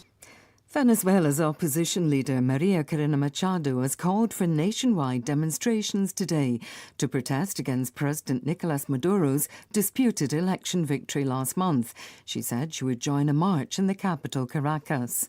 BBC News. The US Special Envoy to Sudan has welcomed the lifting of restrictions on deliveries of humanitarian aid into the country. Tom Perriello says opening the corridors will assist civilians affected by the conflict in Darfur. Aid agencies warn that over 6 million people displaced by fighting are at risk of dying from hunger. Both sides had blocked aid deliveries, claiming the routes were used to transport weapons. The exiled Belarusian leader Svetlana Tikhanovskaya has drawn attention to the plight of political prisoners being held incommunicado in prison, many for more than 500 days. They include her husband, Sergei, as well as other pro-democracy leaders who've challenged Alexander Lukashenko's continuing grip on power. He was sentenced to 18 years in jail in 2021. An important art collection held in part of Somerset House in central London is safe, despite a fire that's broken out. More than 100 firefighters helped extinguish the flames. The Courtauld Gallery within the building houses one of Britain's most valuable art collections. The BBC's Noor Nanji is at the scene. We don't yet know what caused the fire, but we are going to get more information over the day. What we do know is that the fire broke out in the west wing of the building and that there were no artworks in the area. It's home to the Courtauld Gallery, which has masterpieces ranging from the Middle Ages right through to the 20th century. So, of course, we know that there are no reported injuries, but, of course, people are also very keen to know here that hopefully the collection is also okay. The record-breaking Australian racehorse Black Caviar, nicknamed the Wonder from Down Under, has died at the age of 17. The mare was crowned the world's best sprinter on 4 occasions and won a record 25 consecutive races. BBC News. That was the WINNFM Headline News. The Headline News was brought to you by Caribbean Alliance, The Grange, and Cariboury.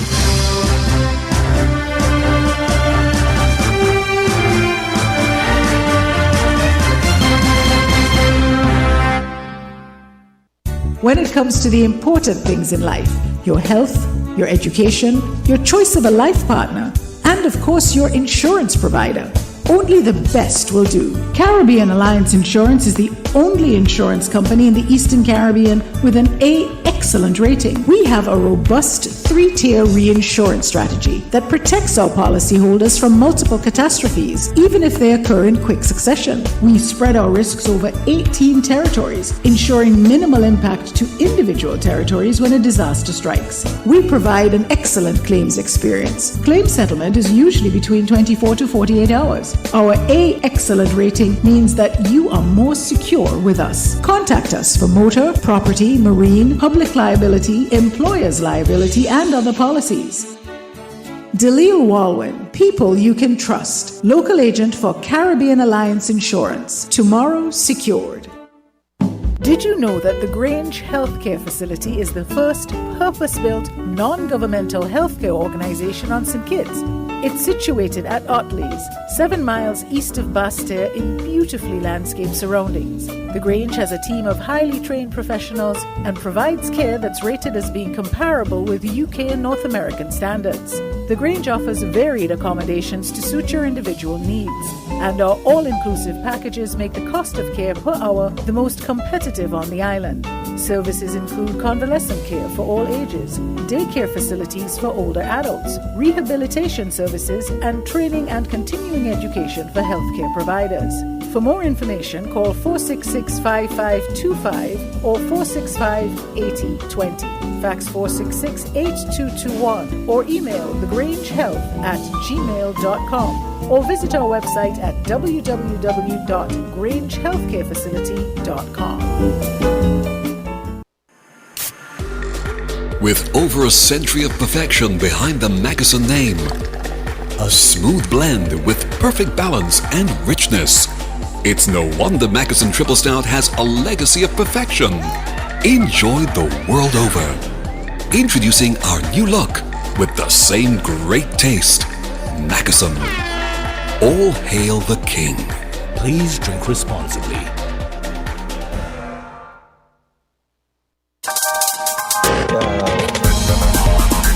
We're different. We're 98.9. 98.9. Win FM.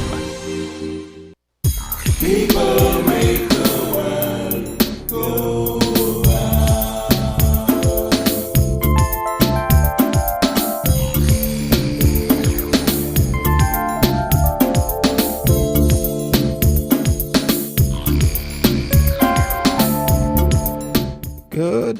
Good afternoon, and welcome back to Inside the News here on Win FM. I am Jermaine Abel, sitting in today. And as I said before we took the break, we will be taking a look at crime and violence. And my guest is here in studio with me for the better part of the latter half of the program. But before we jump into any discussion, let us acknowledge our partners who make the program possible. And then when we return, we will dive right into the discussions.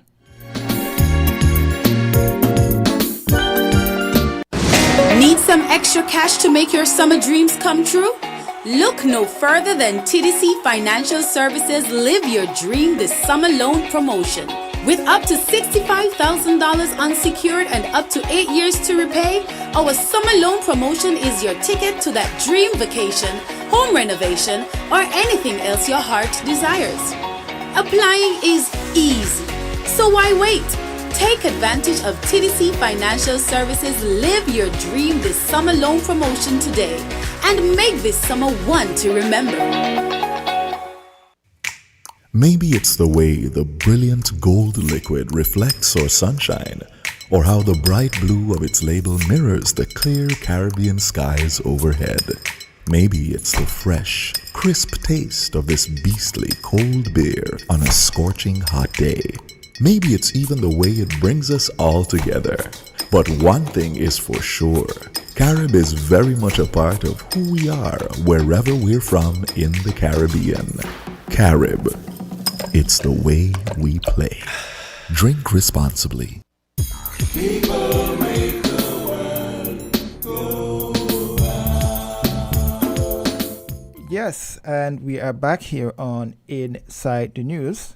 And for the second half of the program, we will be taking a look at crime and violence and its impact, not just on the families of the individual, but across St. Kitts and Nevis. What does this mean for us? You know, when we hear about the homicides and the robberies and so forth, what impact that will leave on us, not just the adults, but the children as well.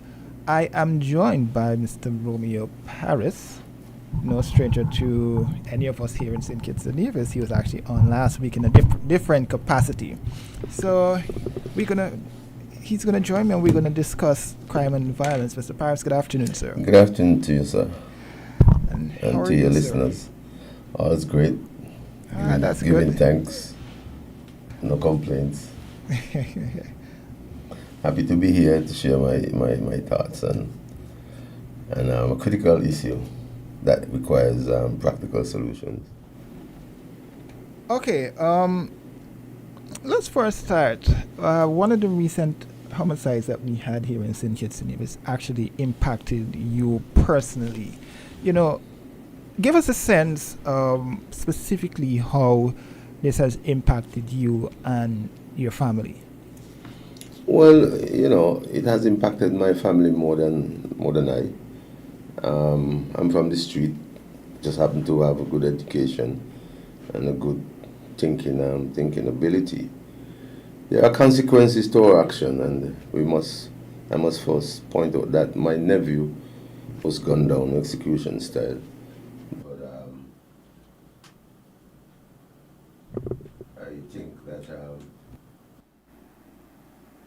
I think that he may have contributed to that, maybe by way of his friends.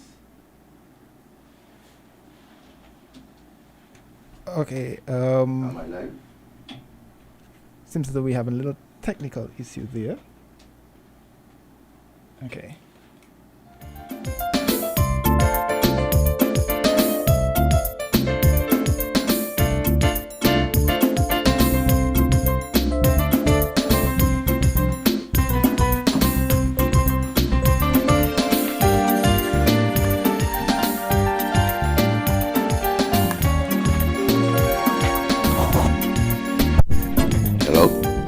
Yes.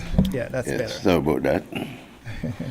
So I was saying that, you know, there are consequences to our actions, and the family was seriously impacted. It was a loving kid, you know, and I'm close to all of my family members. But for me, for someone from the street, what's most hurtful is the killing of a 9-year-old that I don't even know. He was the daughter of my nephew's aunt, and I really can't remember meeting him, but that's beside the point. A 9-year-old guy being shot in the back of the head, execution style, is a great concern for anybody, any civil-minded person, any police force or any investigative body. And so my heart goes out for the child and to the family. My family, of course, the Devon is my nephew by his father is my brother, and myself and my entire extended family are really close. But I know personally I've spoken to him. Over the past years, I've heard different people posit different views on crime with respect to the peace program, some trying to disqualify it or minimize its impact. But I just want to say, as a businessman, there's a cost to crime either which way. You're either going to pay it out to prevent activities, or you're going to pay it out and get results that took place some time back and better manage it, or you're going to have to implement social program at a cost, because my thinking is if the murder rate goes beyond a certain level, it's going to attract a warning from international bodies and travel advisories and that sort of stuff.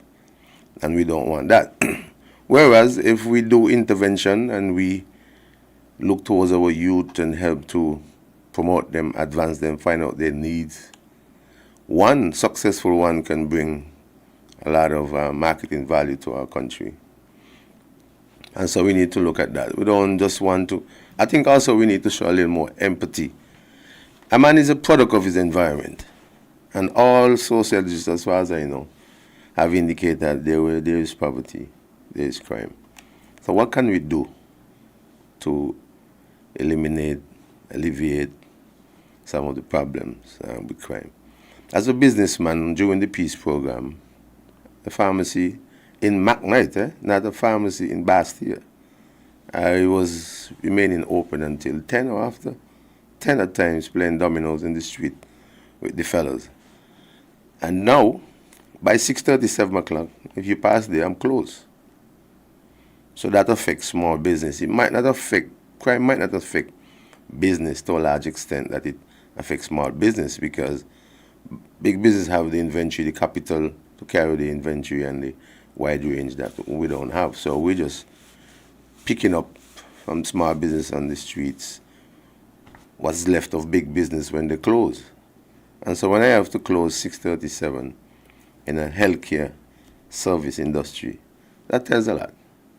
And so I think people should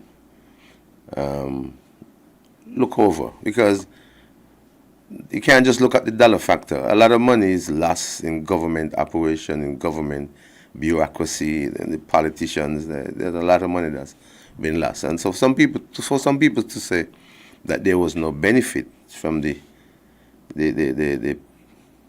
program, the peace program, it's a little disingenuous, and I think it's discouraging. You touched on some critical points there, right? Poverty is crime is basically, or one of the things you indicated is based on the environment that you're in. But what is delivered to our senses, for example. Look at the type of music that is played out there. It's all gun music. It's all sexual, vulgar music. And whatever is delivered to our senses, the five senses, whether it's sight, sight or ears or taste, smell, or skin, it impacts us. It has to be interpreted by our brain. And if the society is dumbed down, if you are fed information to keep you at a particular level of consciousness, and then you could easily fall to the crack of society. They set it up, The system set it. I mean, like I said, I'm from the street. I lost my mother and grandmother, the two important nurturing person, and the Christina. So to just look at me and say, well, look, you became successful or whatever. But on that same note, though, when we say society, and I want to come back to the point that a home is where the foundation comes, because even though you may not necessarily have the upbringing that may necessarily, take you down a path to become a scientist or a doctor or a lawyer, at some point in time, you must see what's happening around you, that you learn from that and say, I don't want to go down that pathway. Or even if you decide to go down that pathway, where do you see this thing that you say, okay, I'm going down a rabbit hole, that I need to come out of that rabbit hole before it gets worse? Well, that's where parenting comes in. We are taught indirectly that a man doesn't have to be in a home to raise a child. Feminism and single household have been promoted to such a large extent, and we pay no attention to that. But let me tell you this, Jermaine. Even in primary school, for whatever reason, a poor child already knows that he has less than his classmate. He knows that they are fortunate.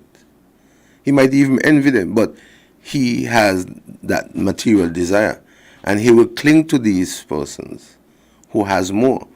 So you grew up knowing that, listen, I am a nobody if I don't have. Society makes you out to be a nobody if you are not materially well off. Listen, nobody calls you a good man because you're knowledgeable.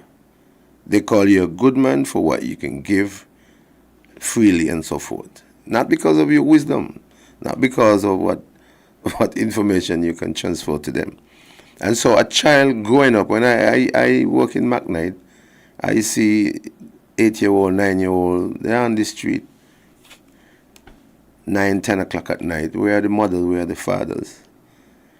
I mean, if you extend, what do you think could happen? What could become of a society where everything you hear is trivial on the radio station, on the TV, on the internet?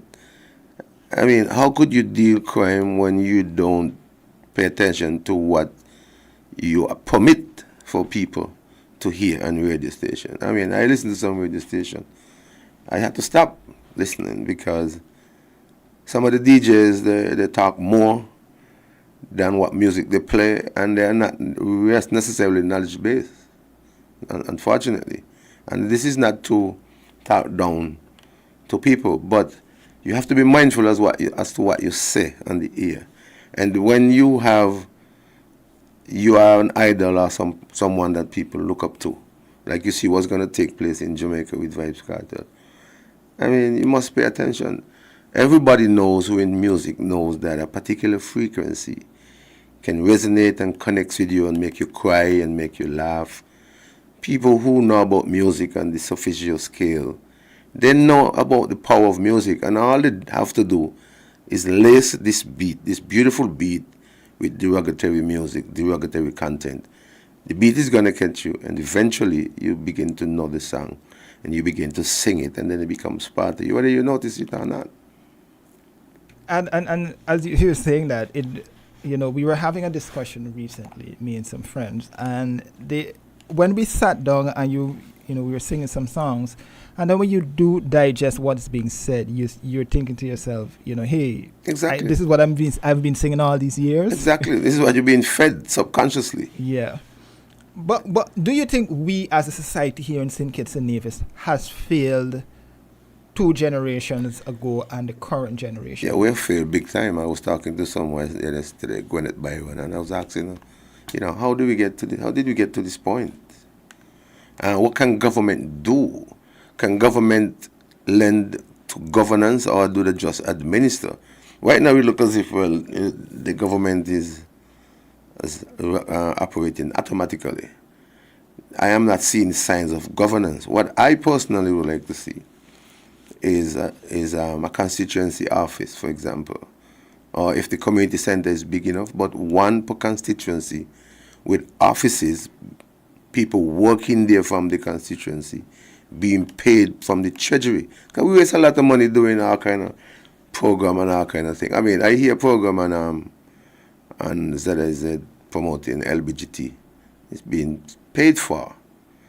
Now, why can't we have similar program that going to help the youths? Why can't we use, okay, there is a population who wants to live their life a particular way and want to be recognized. That's fine. But why can't you do a similar program towards the youths and against gang violence and educating them and let it play over and over and over? So we have to pay attention to certain things. Put a constituency office, have people working in there, finding out the needs. I also believe that law enforcement must engage people from the community, people of influence. For example, Jermaine, back in the day, there was this gentleman named Mr. Willett. I think he was an inspector. He might have worked CID, but he was an inspector of police living in McKnight. And I could tell you, during the time he was in McKnight, he didn't have this surge in crime. Why? People knew him, people respected him, and people would pass information to him, and the crime will be solved. And I asked him the other day, has anybody within the police force ever contacted you or asked you for advice since you left the police force? And the answer is no. Several years ago, when under the Labour administration, Prime Minister Douglas, Shaba was a police officer working in, I think later on he was gunned down. I said to him, listen, bad man really don't listen to police and politicians, Why don't you guys find some elders in the communities, people like Loftus Bridgewater, for example, in West Bongot, who just has a good relationship with all the guys and who can influence them and so forth. Why don't you look at some community leaders, not just intellectual people or people with with degrees, like thermometers, but persons who are roots and connected that these guys will listen to. Do you think our leaders, and I'm not just talking about the government leaders here only, but do you think our leaders, those in the churches, those in the religious community, some in the private sector, are actually listening to the cries, listening to the pleas of the young people here in St. Kitts and Nevis to the point that they would want to act? No, I don't think so. And those who know and are not speaking out are those that can benefit materially. There are a lot of people here that they don't want to see money paid towards curbing crime, yet the budget is $80-something million. They don't want to see any money paid. But these are the same man that pimps the government and scoop off all sorts of money, find ways to wrap the treasury. I mean, they dig a hole over here, pay for it, and have somebody else go back and pay to fill it up again. Dig a hole to fill a hole. And this happened. But if you are serious and you love your country, you would know that crime would cost us. One way or the other, this is my point. Crime will cost. Which way are you prepared to spend this national budget money? I like how you said that, because either way, you're still going to pay for crime. There's a cost. Right. Do we focus on community groups? Long ago, we had 4-H. I was president for 4-H. I was president in other clubs, dominant clubs. You don't have government involved in these type. You had back in the days with the Prime Minister Douglas and Mr. Hendrickson, government was involved in pushing the 4-H project and other areas. Why don't we get back, even from the community level? The devil find work for lazy hands. I asked this question of the People's Action Movement leader last week, and I want to get your take on it. There's this problem, which when we all know, is there are a lot of young people who have gone down the rabbit hole, right? And it's difficult right now for a lot of them to get out of the rabbit hole because, as the scientists say, every action has an equal or opposite reaction, something like that. But they are reacting, You see, they are reacting to action taken by lawmakers and people that influence society. The youth, them are they're not acting, they are reacting. Okay, but just as that, and as we continue to throw more resources, financial resources, behind the tackling the problem of crime and violence, do you believe that we're going to see results in the short term whereby we tackle the problem now? Do we tackle the problem in the long term, meaning the next generation of people, children who are coming up? Or do we throw resources behind tackling both the now and the future generation? Both, because you got to look at parenting, I mean, younger children, young girls are getting children, they themselves don't know anything about motherhood. They don't know anything about motherhood. They themselves felt neglected by mother or father and feel like if they get a child of their own, they could show the child that love that they deserve. But there's also something that is taking place that I've been observing. Every little boy, I have this little friend of mine that comes around by the pharmacy and look for me on his bicycle, and you could already see he's about 4 years, and I've seen other cases. There was one other guy that I thought the guy was in even primary school, only to find he was in preschool, and he's around the community on his bicycle and talking like big man and mingling. There is this urge in young boys, for some reason or the other, that they have to man up or they have to show that they're bad. They have to be able to fight. This is what's taking place. I don't know if it's the songs that is contributing to this or what it is, but there's something beneath the surface that is bubbling, that is giving rise to some of these things. But do you believe do you believe that we know exactly what is the root cause of crime in St. Kitts and Nevis? Poverty is the main thing. And you have to get off on a tangent from this poverty thing, but how is it done? Because as you rightly said, we keep throwing more money behind dealing with it, and whichever way you look at it, we throwing money behind the wrong things. We try money, for example, behind the symposiums and workshop. We don't pay people for tents and chairs and something to eat and so forth. That's just the people involved with those businesses benefiting, but the people who are supposed to benefit from the program, it's just like now you would hear people say, with respect to the benefits of marijuana, that you have to go and do more studies and more research. That's just money for somebody. All the research has been done with respect to marijuana, why they classified it the way they did in the first place. It was done for good reasons. So we need to get practical. I believe that if we look at a constituency office with people working in there, providing jobs, because, reality is this. The streets right now is slow. It's slow. Something has to be done to stimulate it. I don't know.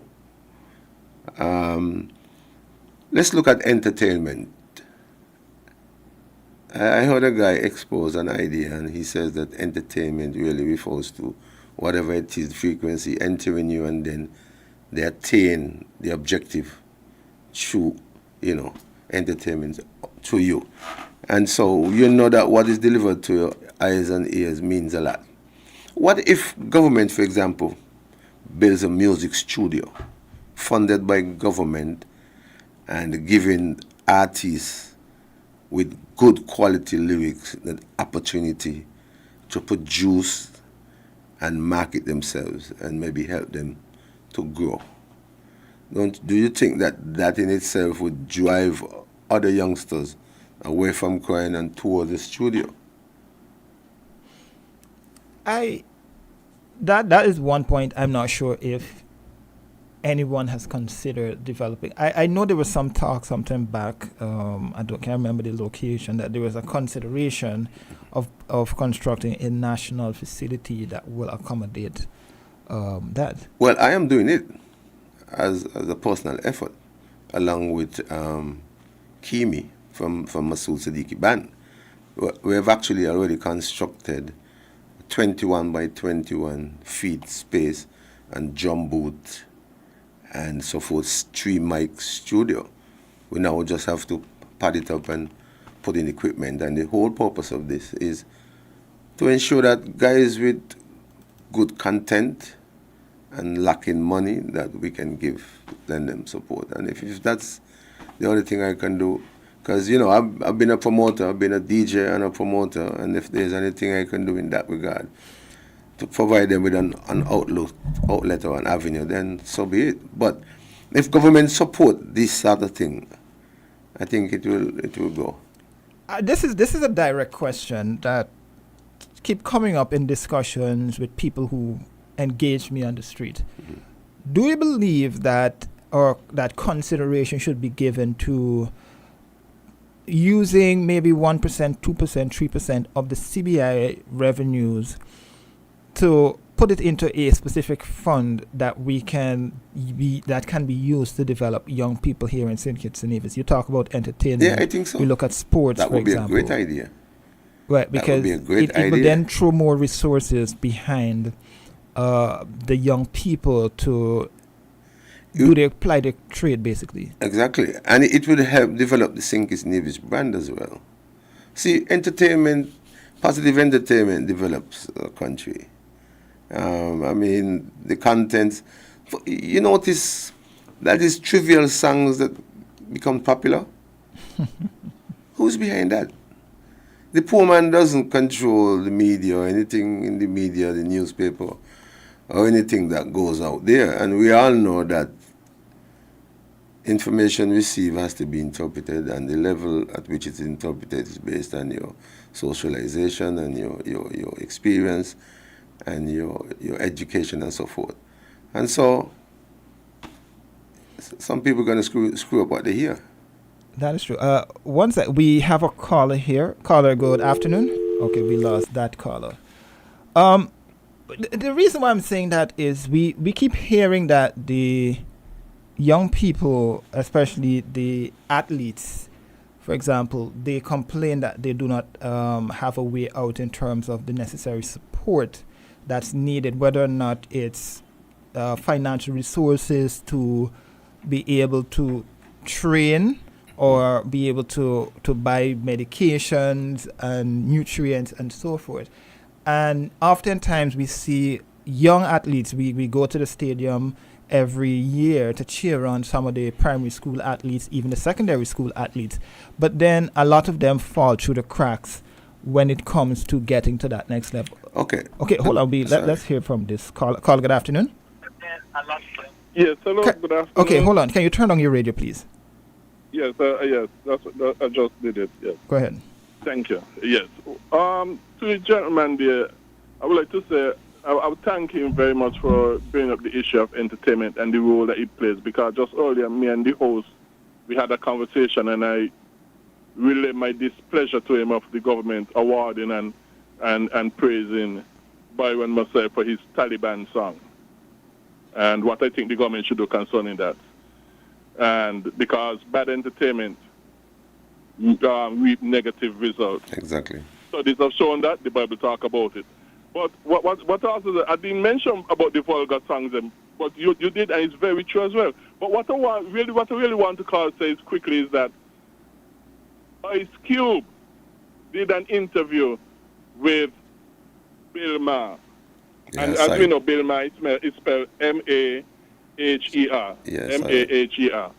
And what happened is that Ice Cube told Bill Maher that the private prisons in the U.S., they own part of the record companies. And the private prisons, being also a big owner in the recording business, told the producers and them sort of stuff, have the rappers them to play gangster rap, to sing gangster rap and that sort of stuff, so that it would go in the minds of the black youth. And because they'll be influenced negatively by the black youth, the private prison would always be having the black youth in them, because it will be a profit to the private prison. Exactly. But they recognize the entertainment, the gangster raps, play a part in the youth them committing crime and ending up in the prison. But not only that, caller. I think we are the only race that plays this type of music. I think so too. That's my impression.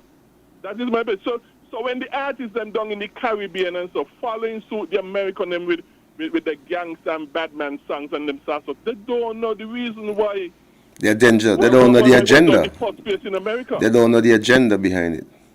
They don't know the agenda behind it. Only one politician I know spoke of the effect of music and in the airwave, and I think it was Dwyer some few years back. He's the only one that I know really was outspoken against the type of music that is played and the airwaves and the effects on children. Yes, and studies, and the Bible also said, because the Bible said the power of life and death is in the tongue. The power of the tongue. Yes. And so that was like I was told in Mr. Abel earlier. I'm very angry with the government awarding and praising and bigging up. Yeah, I think I spoke about it last week. Yeah, it's a bad choice. It's a bad example. Choice. A bad song. They use a bad song. The gentleman Byron Messiah has some other great songs. I first recognized him several years ago at a performance with my artist R.B. the Mayor in the square, and I know he has a talent. Okay. You know? I just want to clarify. Was he awarded for his music or for his accomplishments? He got the key to the city. He got the key to the city. Hold on, caller. Was he awarded? Was he recognized? Because there's a difference here. Was he recognized for his music? That meaning the Taliban. Hold on, the caller. Was he recognized for Taliban, or was he recognized for his accomplishments? Because I think they're two different things. He was recognized mainly for the popularity of the Taliban song. But that does not mean the Taliban song what the awards and so was based on. Yeah, but does that mean that the government support the song? What is the song that made him popular? Is the song that put him on the map and the world map, right? And so I think government were using the opportunity to maybe, I don't know, for points, maybe to show that they are supporting the artists, but this was after the fact.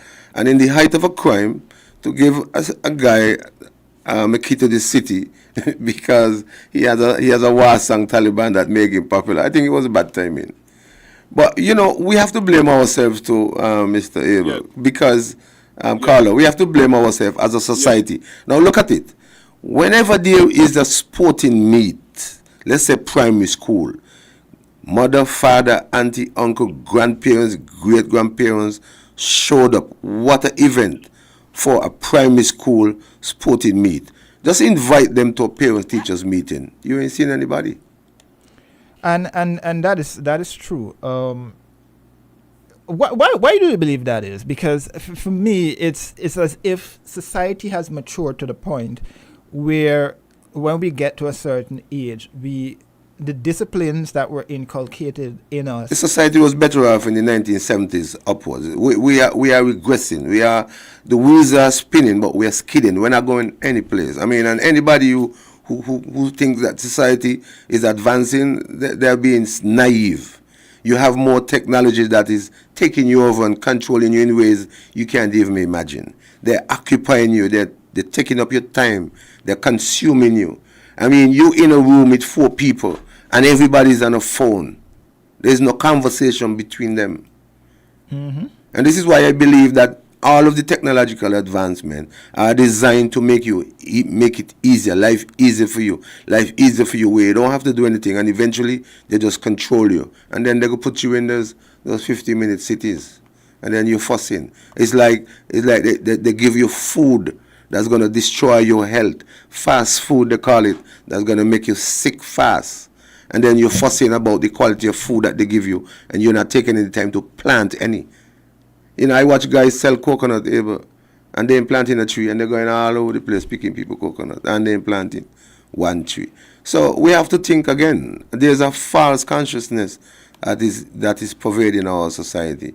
And I think the church and government, political leaders who people listen to the most or has the most influence and they have the budget behind them, they have to do more to develop a country. I'm not seeing any effort towards developing a country. I'm seeing effort of running a country where people could just make money off the country. But to systematically run a constituency, tell me, Abel, have you seen any signs of a constituency being run? If you want to find your minister for anything, to say anything, can you find him? I have a gentleman there who come in by me almost every week, Mr. Morton, and he's trying to get in touch with Dr. Denzel Douglas, up to yesterday. You can't find no minister to talk to them. Okay. So we need to have a community structure to start with. Secondly, and as I always maintain, if you do not know who moves into McKnight to live, and you don't know who moved out of McKnight, you can't solve no crime in McKnight. Okay, we'll take a quick break now, acknowledge our partners, and we'll come right back and continue with the discussions here on Win FM. We're different. We're 98.9. 98.9. Win FM. People make the world go. That's the familiar sound of the school bell ringing to let you know that class is in session. Listen up, class. Let your parents know that the place to shop for your back-to-school essentials is the TDC Home and Building Depot in St. Kitts and City Drugstore Nevis Limited. Get up to 30% off backpacks, notebooks, pens, pencils, school bundles, printers, and more. And while they're there, be sure to have them ask about the tech tools for teachers so we can help you achieve even more success. And remind them about Flash Sale Fridays, when you can receive even more savings just in time for the new school year. Now you know. See you at TDC Home and Building Depot and City Drugstore Nevis Limited. Class is now dismissed. Terms and conditions apply. See stores for details.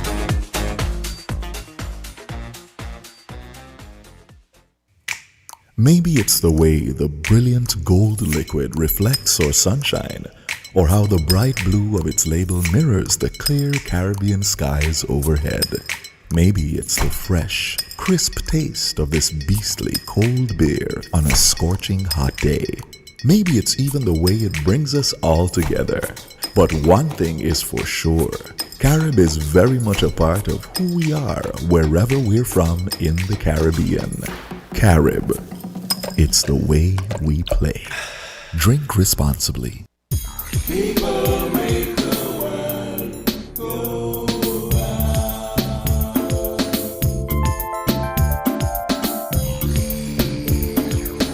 And we are back here on Inside the News. We are discussing crime and violence, and relative of one of the recent victims, he's sharing his thoughts on what we should be doing here in St. Kitts and Nevis to tackle the issue of crime and violence. So, Mr. Paris, we talk about all of this, the great plans and so forth, and the fact that the government has thrown resources behind crime. You're talking about, you're giving some recommendations and ideas. But realistically, one of the biggest challenges that we have in the Caribbean region, and I've noticed it not just in St. Kitts and Nevis, but region-wide, we have what is called, and a lot of people describe it as, an implementation deficit, right? Which is the broad term we in the media use for CARICOM, because we discuss everything and then at the end of it, nothing is ever implemented. Realistically, do you see some of the great plans that the people have, some of the recommendations that are put forward, do you even see any of them realistically coming to fruition? Because we've been hearing a lot of recommendations being put forward. That's what I'm saying. You see, theory is different to practical. People come with a lot of theories. I asked the question maybe about 6 months ago, I put it out more on Facebook. Whose idea was CARICOM? Was it the Caribbean leaders or somebody beyond the Caribbean as a means of control? Because, for example, you have the pharmacists and so on here in St. Kitts, and then you have the Caribbean Association of Pharmacists, where all these people, medical people and so on, the pharmaceutical people have to go to that group, bypass us, bribe them. That's practical. Bribe them, and then you have laws that pass, and then we hear laws that pass in the House about, like recently, you can't even get an insulin without a prescription because somebody outside was responsible for good reasons to introduce this law. Now, only diabetic going to take an insulin.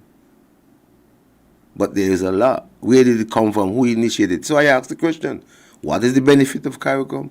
Whose idea it was, how did it come about, and what was the strategy behind it? Because you get a lot of theory. You get a lot of theory and none are practical. Let's look at sport. You have some sport that are spectator sport.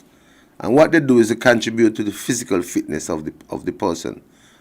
Maybe mental sharpness in terms of concentration. Football, cricket, basketball.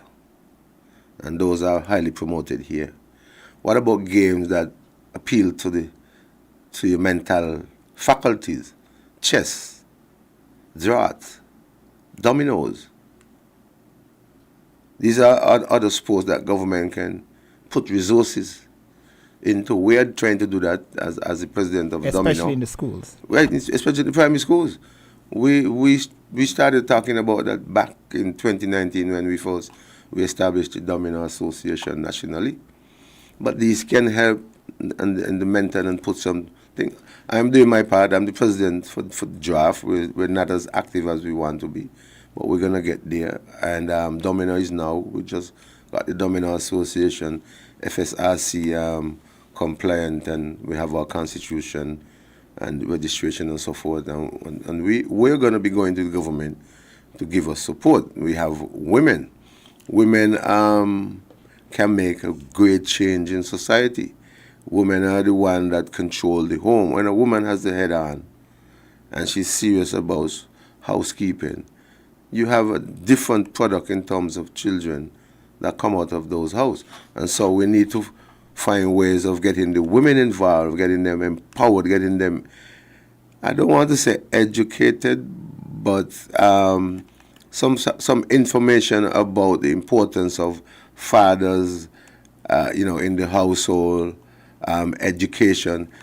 Even if the father is not in the household, education about how the father, even though he's not in the house, how he can help in the child upbringing. Because I don't think any boy will grow up so easily happy who doesn't have a relation, or girl who doesn't have a relationship with his father, or girl who doesn't have one with the mother. And a lot of times in the breakup and in the falling out, the parents' feelings and ideas is what plays out. They don't think about the children and the effects. Okay, we have another caller here on the line. Caller, good afternoon. Okay, we lost that caller. I see the callers want to engage with you on this particular topic. But as you mentioned that, right, for me thinking out, and again, it comes back to okay, we have this caller. Caller, good afternoon. Yeah, good afternoon, Mr. Abel. Good afternoon. And good afternoon, Mr. Paris. Good afternoon. Wonderful. I'm glad you're in there, a man like you. Thank you. You're a roots man, a down-to-earth man. Yeah, that's what I said, I love to hear you. Thanks. And I ain't of the caller before me. Yeah. Everything he said, and you, and the host. Yeah. Now, what is gone already. And the present, we have to remove the present and prevent it from coming back. Yeah. We all know in the days when Mr. Bradshaw was the premier, we only had 2 radio stations in St. Kitts. That's Radio Paradise and ZAZ. Mm-hmm. And Mr. Bradshaw was so concerned of the future of this country that he did not want, with the younger ones, them who are growing up to become senior citizens, he did not want us to go down the wrong road. And so therefore, any DJ and ZAZ make any mistake and play any deplorable music, wait till Mr. Bradshaw going to call up here and ask them to remove that DJ. That is how he was. That's leadership. Yes. And my good friend Junior Loybud has a testimony about that. He never used to play.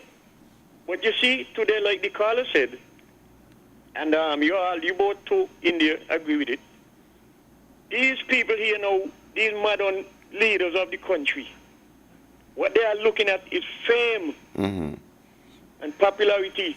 But the fame and popularity is what mashing up the country. How can you award someone who sing what you call inciting songs and derogatory things about women and what to do and all kind of thing, and shoot down Babylon and kill up this and all that?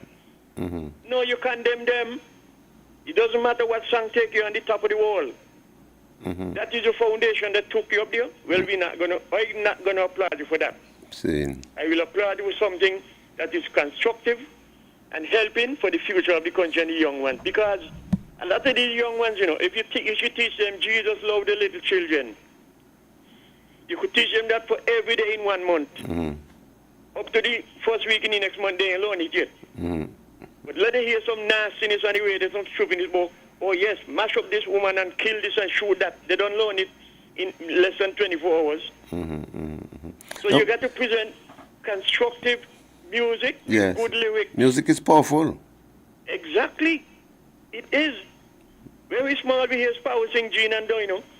Yeah, but culture back in the days, we used to hear sexual songs, but they were cleaner. You got to use your brain to figure out what there was a satire, what they were saying in those songs. Right. They were sexual, but it wasn't as vulgar. Listen, here's a good one. There's a lady who has a song out, I think Shensia, called Hit and Run. Very vulgar and sexual. It's basically telling women not to settle down.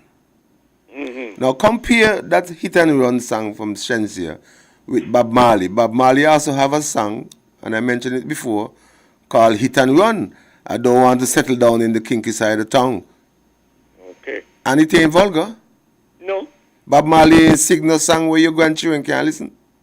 Right, you hear he say he don't want to settle down in the town. That's the kinky part of town. Okay, Say ride on. Kinky reggae. Yeah. Remember the song? Yeah, man. Oh, yes. Yeah, you know. And look at Sparrow. When I was a little boy, the first song I noticed that I really pay attention to was Jean and Dino. Yes, yes. Rosito and Clementino. Yes. They round the corner posing. What are they posing for? To take a picture? He leave us to wonder what is it. Right. But Sparrow know what he's singing about, and we who experienced know what he was singing about. And in the past, they used to have more social commentary in songs. What they're doing now, the songs is sex and violence, promoting sex and violence. Yeah, that's right. You see? Anyway, I will move, let someone else get in. Yeah, man. Because I'm sure other people want to come in. Okay, caller. You know, Abel, music is very powerful. You know, as a promoter, I've promoted dancehall artists and other type of artists. And now, as I'm older, I wouldn't be going down those roads anymore. Because you could see, when you do them, you might be trying to eat the food, make a money. But then the bigger picture is the effect. Caller, good afternoon. Okay, we missed that caller. Right, the greater thing. Like, for example, there's this song out from Valiant, Mad Out. When I first heard this song, I said to myself, that's a hit. It's a hit. Me as a promoter, because the beat is so nice that it will catch the attention of a baby. But then the lyrics that is infused in the song, man. What role do you think popular artists like Byron Messiah and others here in St. Kitts and Nevis, and those who graduated from St. Kitts and Nevis, quote unquote, have to play in the crime fight? Well, they could do a lot. You don't want to hit on Byron Messiah, because if you're an artist and you're singing clean, good songs, love songs, and you ain't getting anywhere, chances are you're going to sing the songs that... Because every song has an audience, you know. And so you're going to find a song. But I think when you make it and made a recognition, you can recognize, you then have a responsibility, having made it, to try and clean up the act and, you know, don't continue that. That is true. That is true. For me, like I was saying in the first half of the program, the young man has made it. This is what he's doing to build his reputation. This is the version of music that he likes. And not necessarily that he likes, you know, that he find people accept. Well, the people like the audience. That's the market. Yeah, it's the market for it right now, right? But I believe that we shouldn't be hitting on him, because this is his business, right? We have a lot of popular artists that we can chastise them for their music, right? But I still believe that they have a very specific role to play, because a lot of the young people in the Federation, in the Caribbean region, they look up to these artists. And we have a lot of young people who are now coming up who are also looking up to these people. Idolize them. Exactly. That's where it says enter and attain. Right.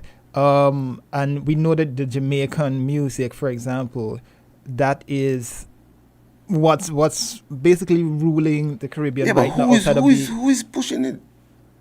That's a pertinent question. Who is pushing it? Why is it only negative music? With the kind of, why is it that bad language is used and to infuse with good music? It's bad language superimposed on good music. Because, you know, even myself, we listen to beat. As I was telling you about the Valiant song Mad Out, I was driving going down to Dieppe one morning, and the song was on the radio. I had on the radio on the tape playing, and I picked up a mother and her daughter and a son or daughter who was going primary school in Dieppe. So I says, oh, let me turn on this song here because this music ain't clear. And she said, no. He know every word in it. Either he or she know every word in it. And they start singing. And then another time, another person in McNair 233 and the song was playing, and they asked me, Mr. You're old man? Because for them, this song is a young people's song. But music is powerful, Abel, and we just have to be cautious. Listen, and I'm not hitting as a promoter, a man from the street. I ain't hitting these guys. These guys are talented. I mean, the way the lyrics flow, the way they're superimposed, I mean, you just have to admire. So you don't want to kill that talent. If you can get them, turn it into a development of a people. As Buju was talking about, I don't know if you saw that interview where Buju was talking about how Afrobeat is not giving any content, anything that could uplift for people, like in Bob Marley's songs and Peter Tosh and Bunny Wailer's song and so forth. And you actually touched on something critical there. The music from yesteryear, Bob Marley, Peter Tosh, and all these guys, there was a message that was intertwined within there. And when these people were in their heydays, the music itself was, and a lot of us here in the Caribbean were coming out of that slavery mentality. It was a consciousness. Developing. It was exactly. a consciousness. Right. I don't get the feeling that same consciousness is resonating now. Well, no, because you got different breed of leaders. You have leaders now that are politicians now that are recruited by outside agents. Back then with Bradshaw and Bryant and all those guys, these were Pan-Africanists willing to make change. That's why you get things like National Bank and Social Security and all those post-slavery thing, post-colonial days introduced to benefit the people. We need to see agriculture, for example, step up its game. I think the role of every father is to provide food for his house, and so by extension, as a country, leaders must pay attention to food. If you don't pay attention to food, then you're going to pay the bill in health. But and as we begin to wrap up, right? What role do you think the broader region, our regional leaders, the Prime Minister Drews, the Mayor Motley, the censorship of content in public spaces. So you want them to have this collective approach to dealing with it from a legislative perspective? Because yes. In Barbados in the 80s, I went to study in Barbados, 85, and they were controlled. But then some might argue that, we can't do that right now, because the thing is, and again, going back to a statement I made earlier, when the Dr. Ali, Dr. Rowley spoke, they did acknowledge that the region itself has produced influential music, whereby we have soca, which is basically the best genre there is across the world, and then we have dancehall music, which again is the Jamaican culture. Well, listen to soca songs. Just listen to soca songs. I mean, are you talking about the beats, the music? They're great beats. The producers are really, really good. Guys like what's his name, Stickleson, and we got some real good producers here. I'm talking about the vocals, the content that they are infused with, knowing fully well that children learn what they see and what they hear. So then, would you say that, as you mentioned, screening the content, from a national perspective, then the radio stations and public places, public places like vehicles traversing through town, because I think St. Kitts and Nevis is probably one of the rare places, rare territories where the national regulatory body for media does not screen and penalize radio station media entities for certain content that is played over the air before 8 o'clock. Right. I mean, on TV, if you look on TV channels that are available to children at 7 in the night time, it's sexual. Yeah. All sorts of things. I don't believe that a 9-year-old, 10-year-old girl is supposed to have a phone with internet and YouTube and all that kind of access. You have a phone to call your mother and the father because you're going to school if something happens. Phone has an credit. You don't need all this stuff. And parents have to play their role, But stuff are promoted to them to drive their needs up and to be like everyone else, because this is being advertised and promoted. The medias, the people who are selling, the merchants, they're promoting these things. And they drive the needs up. And then you want these things. And then your one job can't pay it. Then you have to do 2, a side job. Then you leave your children exposed and this other stuff. I hear all sorts of stories, and it can affect you if you are emotional. I think with respect to crime too, we need some empathy so that people could, rather than just judge these guys and what they do and the desire to succeed, rather than just judge them, look into what is taking place within our communities, within our societies, and see how the system itself has failed us or is designed to fail us. And what they like to do is take one success story. So, for example, they take one success story and make it sound like it's general. So, for example, myself, my mother and grandmother, John and Christina, I happen to be a pharmacist and a businessman for all these years. And you would say, well, look, he make it. But nobody did anything. It was a boat that was insured by government. Nobody did anything to make sure that these children, for the parents who died, get a start in life. And so I had to go, I do it the book way. Well, I do it both, because I've been on the street from my home from 14, you know. And so we need help. The youth, them need help, they need guidance, and I'm prepared to do my part or get involved. I think sometimes the government too might need to consult other community leaders that are not seen as doctors and professionals, but they are connected to the guys on the street. All right? Okay, I'll give you just about a minute to wrap. But before that, you touched on something there, which has been a concern for me, and I've recognized it as well from people I've engaged with. We have been seeing a lot of young people out and about doing their little business, you know, and I respect those young men who I see on the road, maybe selling a bottle, selling water, selling juices and so forth. When I was in Jamaica recently, I even saw a lot of them doing that. The reason why I'm saying this is, at least they're staying out of crime. They're making an honest living.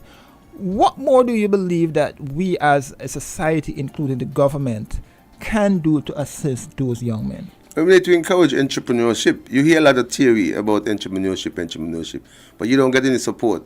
Ask any small business how easy it is to get a loan, even $5,000. And you hear the stories. Once you are self-employed, it's difficult unless you have assets to get a loan. But you see, in order for any country to survive, especially in these third world countries, the Caribbean islands, you must have a strong middle class. And if you're not selling, if all you're doing is consuming, then the money is going to leave the country, because the Chinese, the money don't stay here. The Indians, the money don't stay here. I was pointing out to somebody that the Chinese are not even here to make money. It looks as if they're here to take over a market and control. Because when you go into an Indian shop, somebody is right behind your heel asking you to buy something. As opposed to when you go in a Chinese shop, ain't nobody asking you. It's like, whatever you need is there, pick it up. And so we need to encourage these guys. When I drive around, anywhere I drive and walk, I always support a small business. Sometimes I just give them the money. Those selling popcorns and other stuff. So we need more of that, because if you're selling and buying, you have a greater chance of surviving. And that's what happened in my own instance, where I went through some serious financial downfall. But because I'm in business and I can sell every day, it gives you an opportunity to overcome. All right? So we don't just want the wheels to be spinning like it's skidding. We want the wheels to turn and we move forward as a nation. Okay, I'll give you a minute to wrap, because we're out of time. You know, any final parting words that you want to leave with us? I just want to encourage the youths out there, you know, from the street, to never lose hope. You know, there's a God, an indwelling spirit of God that is within us, and we have to, at times, turn to that guidance to seek inspiration and power. All of us have a talent, and we can't be consumed and killing off ourselves foolishly, because the real criminals, they wear shirt and tie and suit. And so by killing off your brothers and sisters and your friends and so forth, it ain't getting you anywhere, and crime only begets more crime. That's it.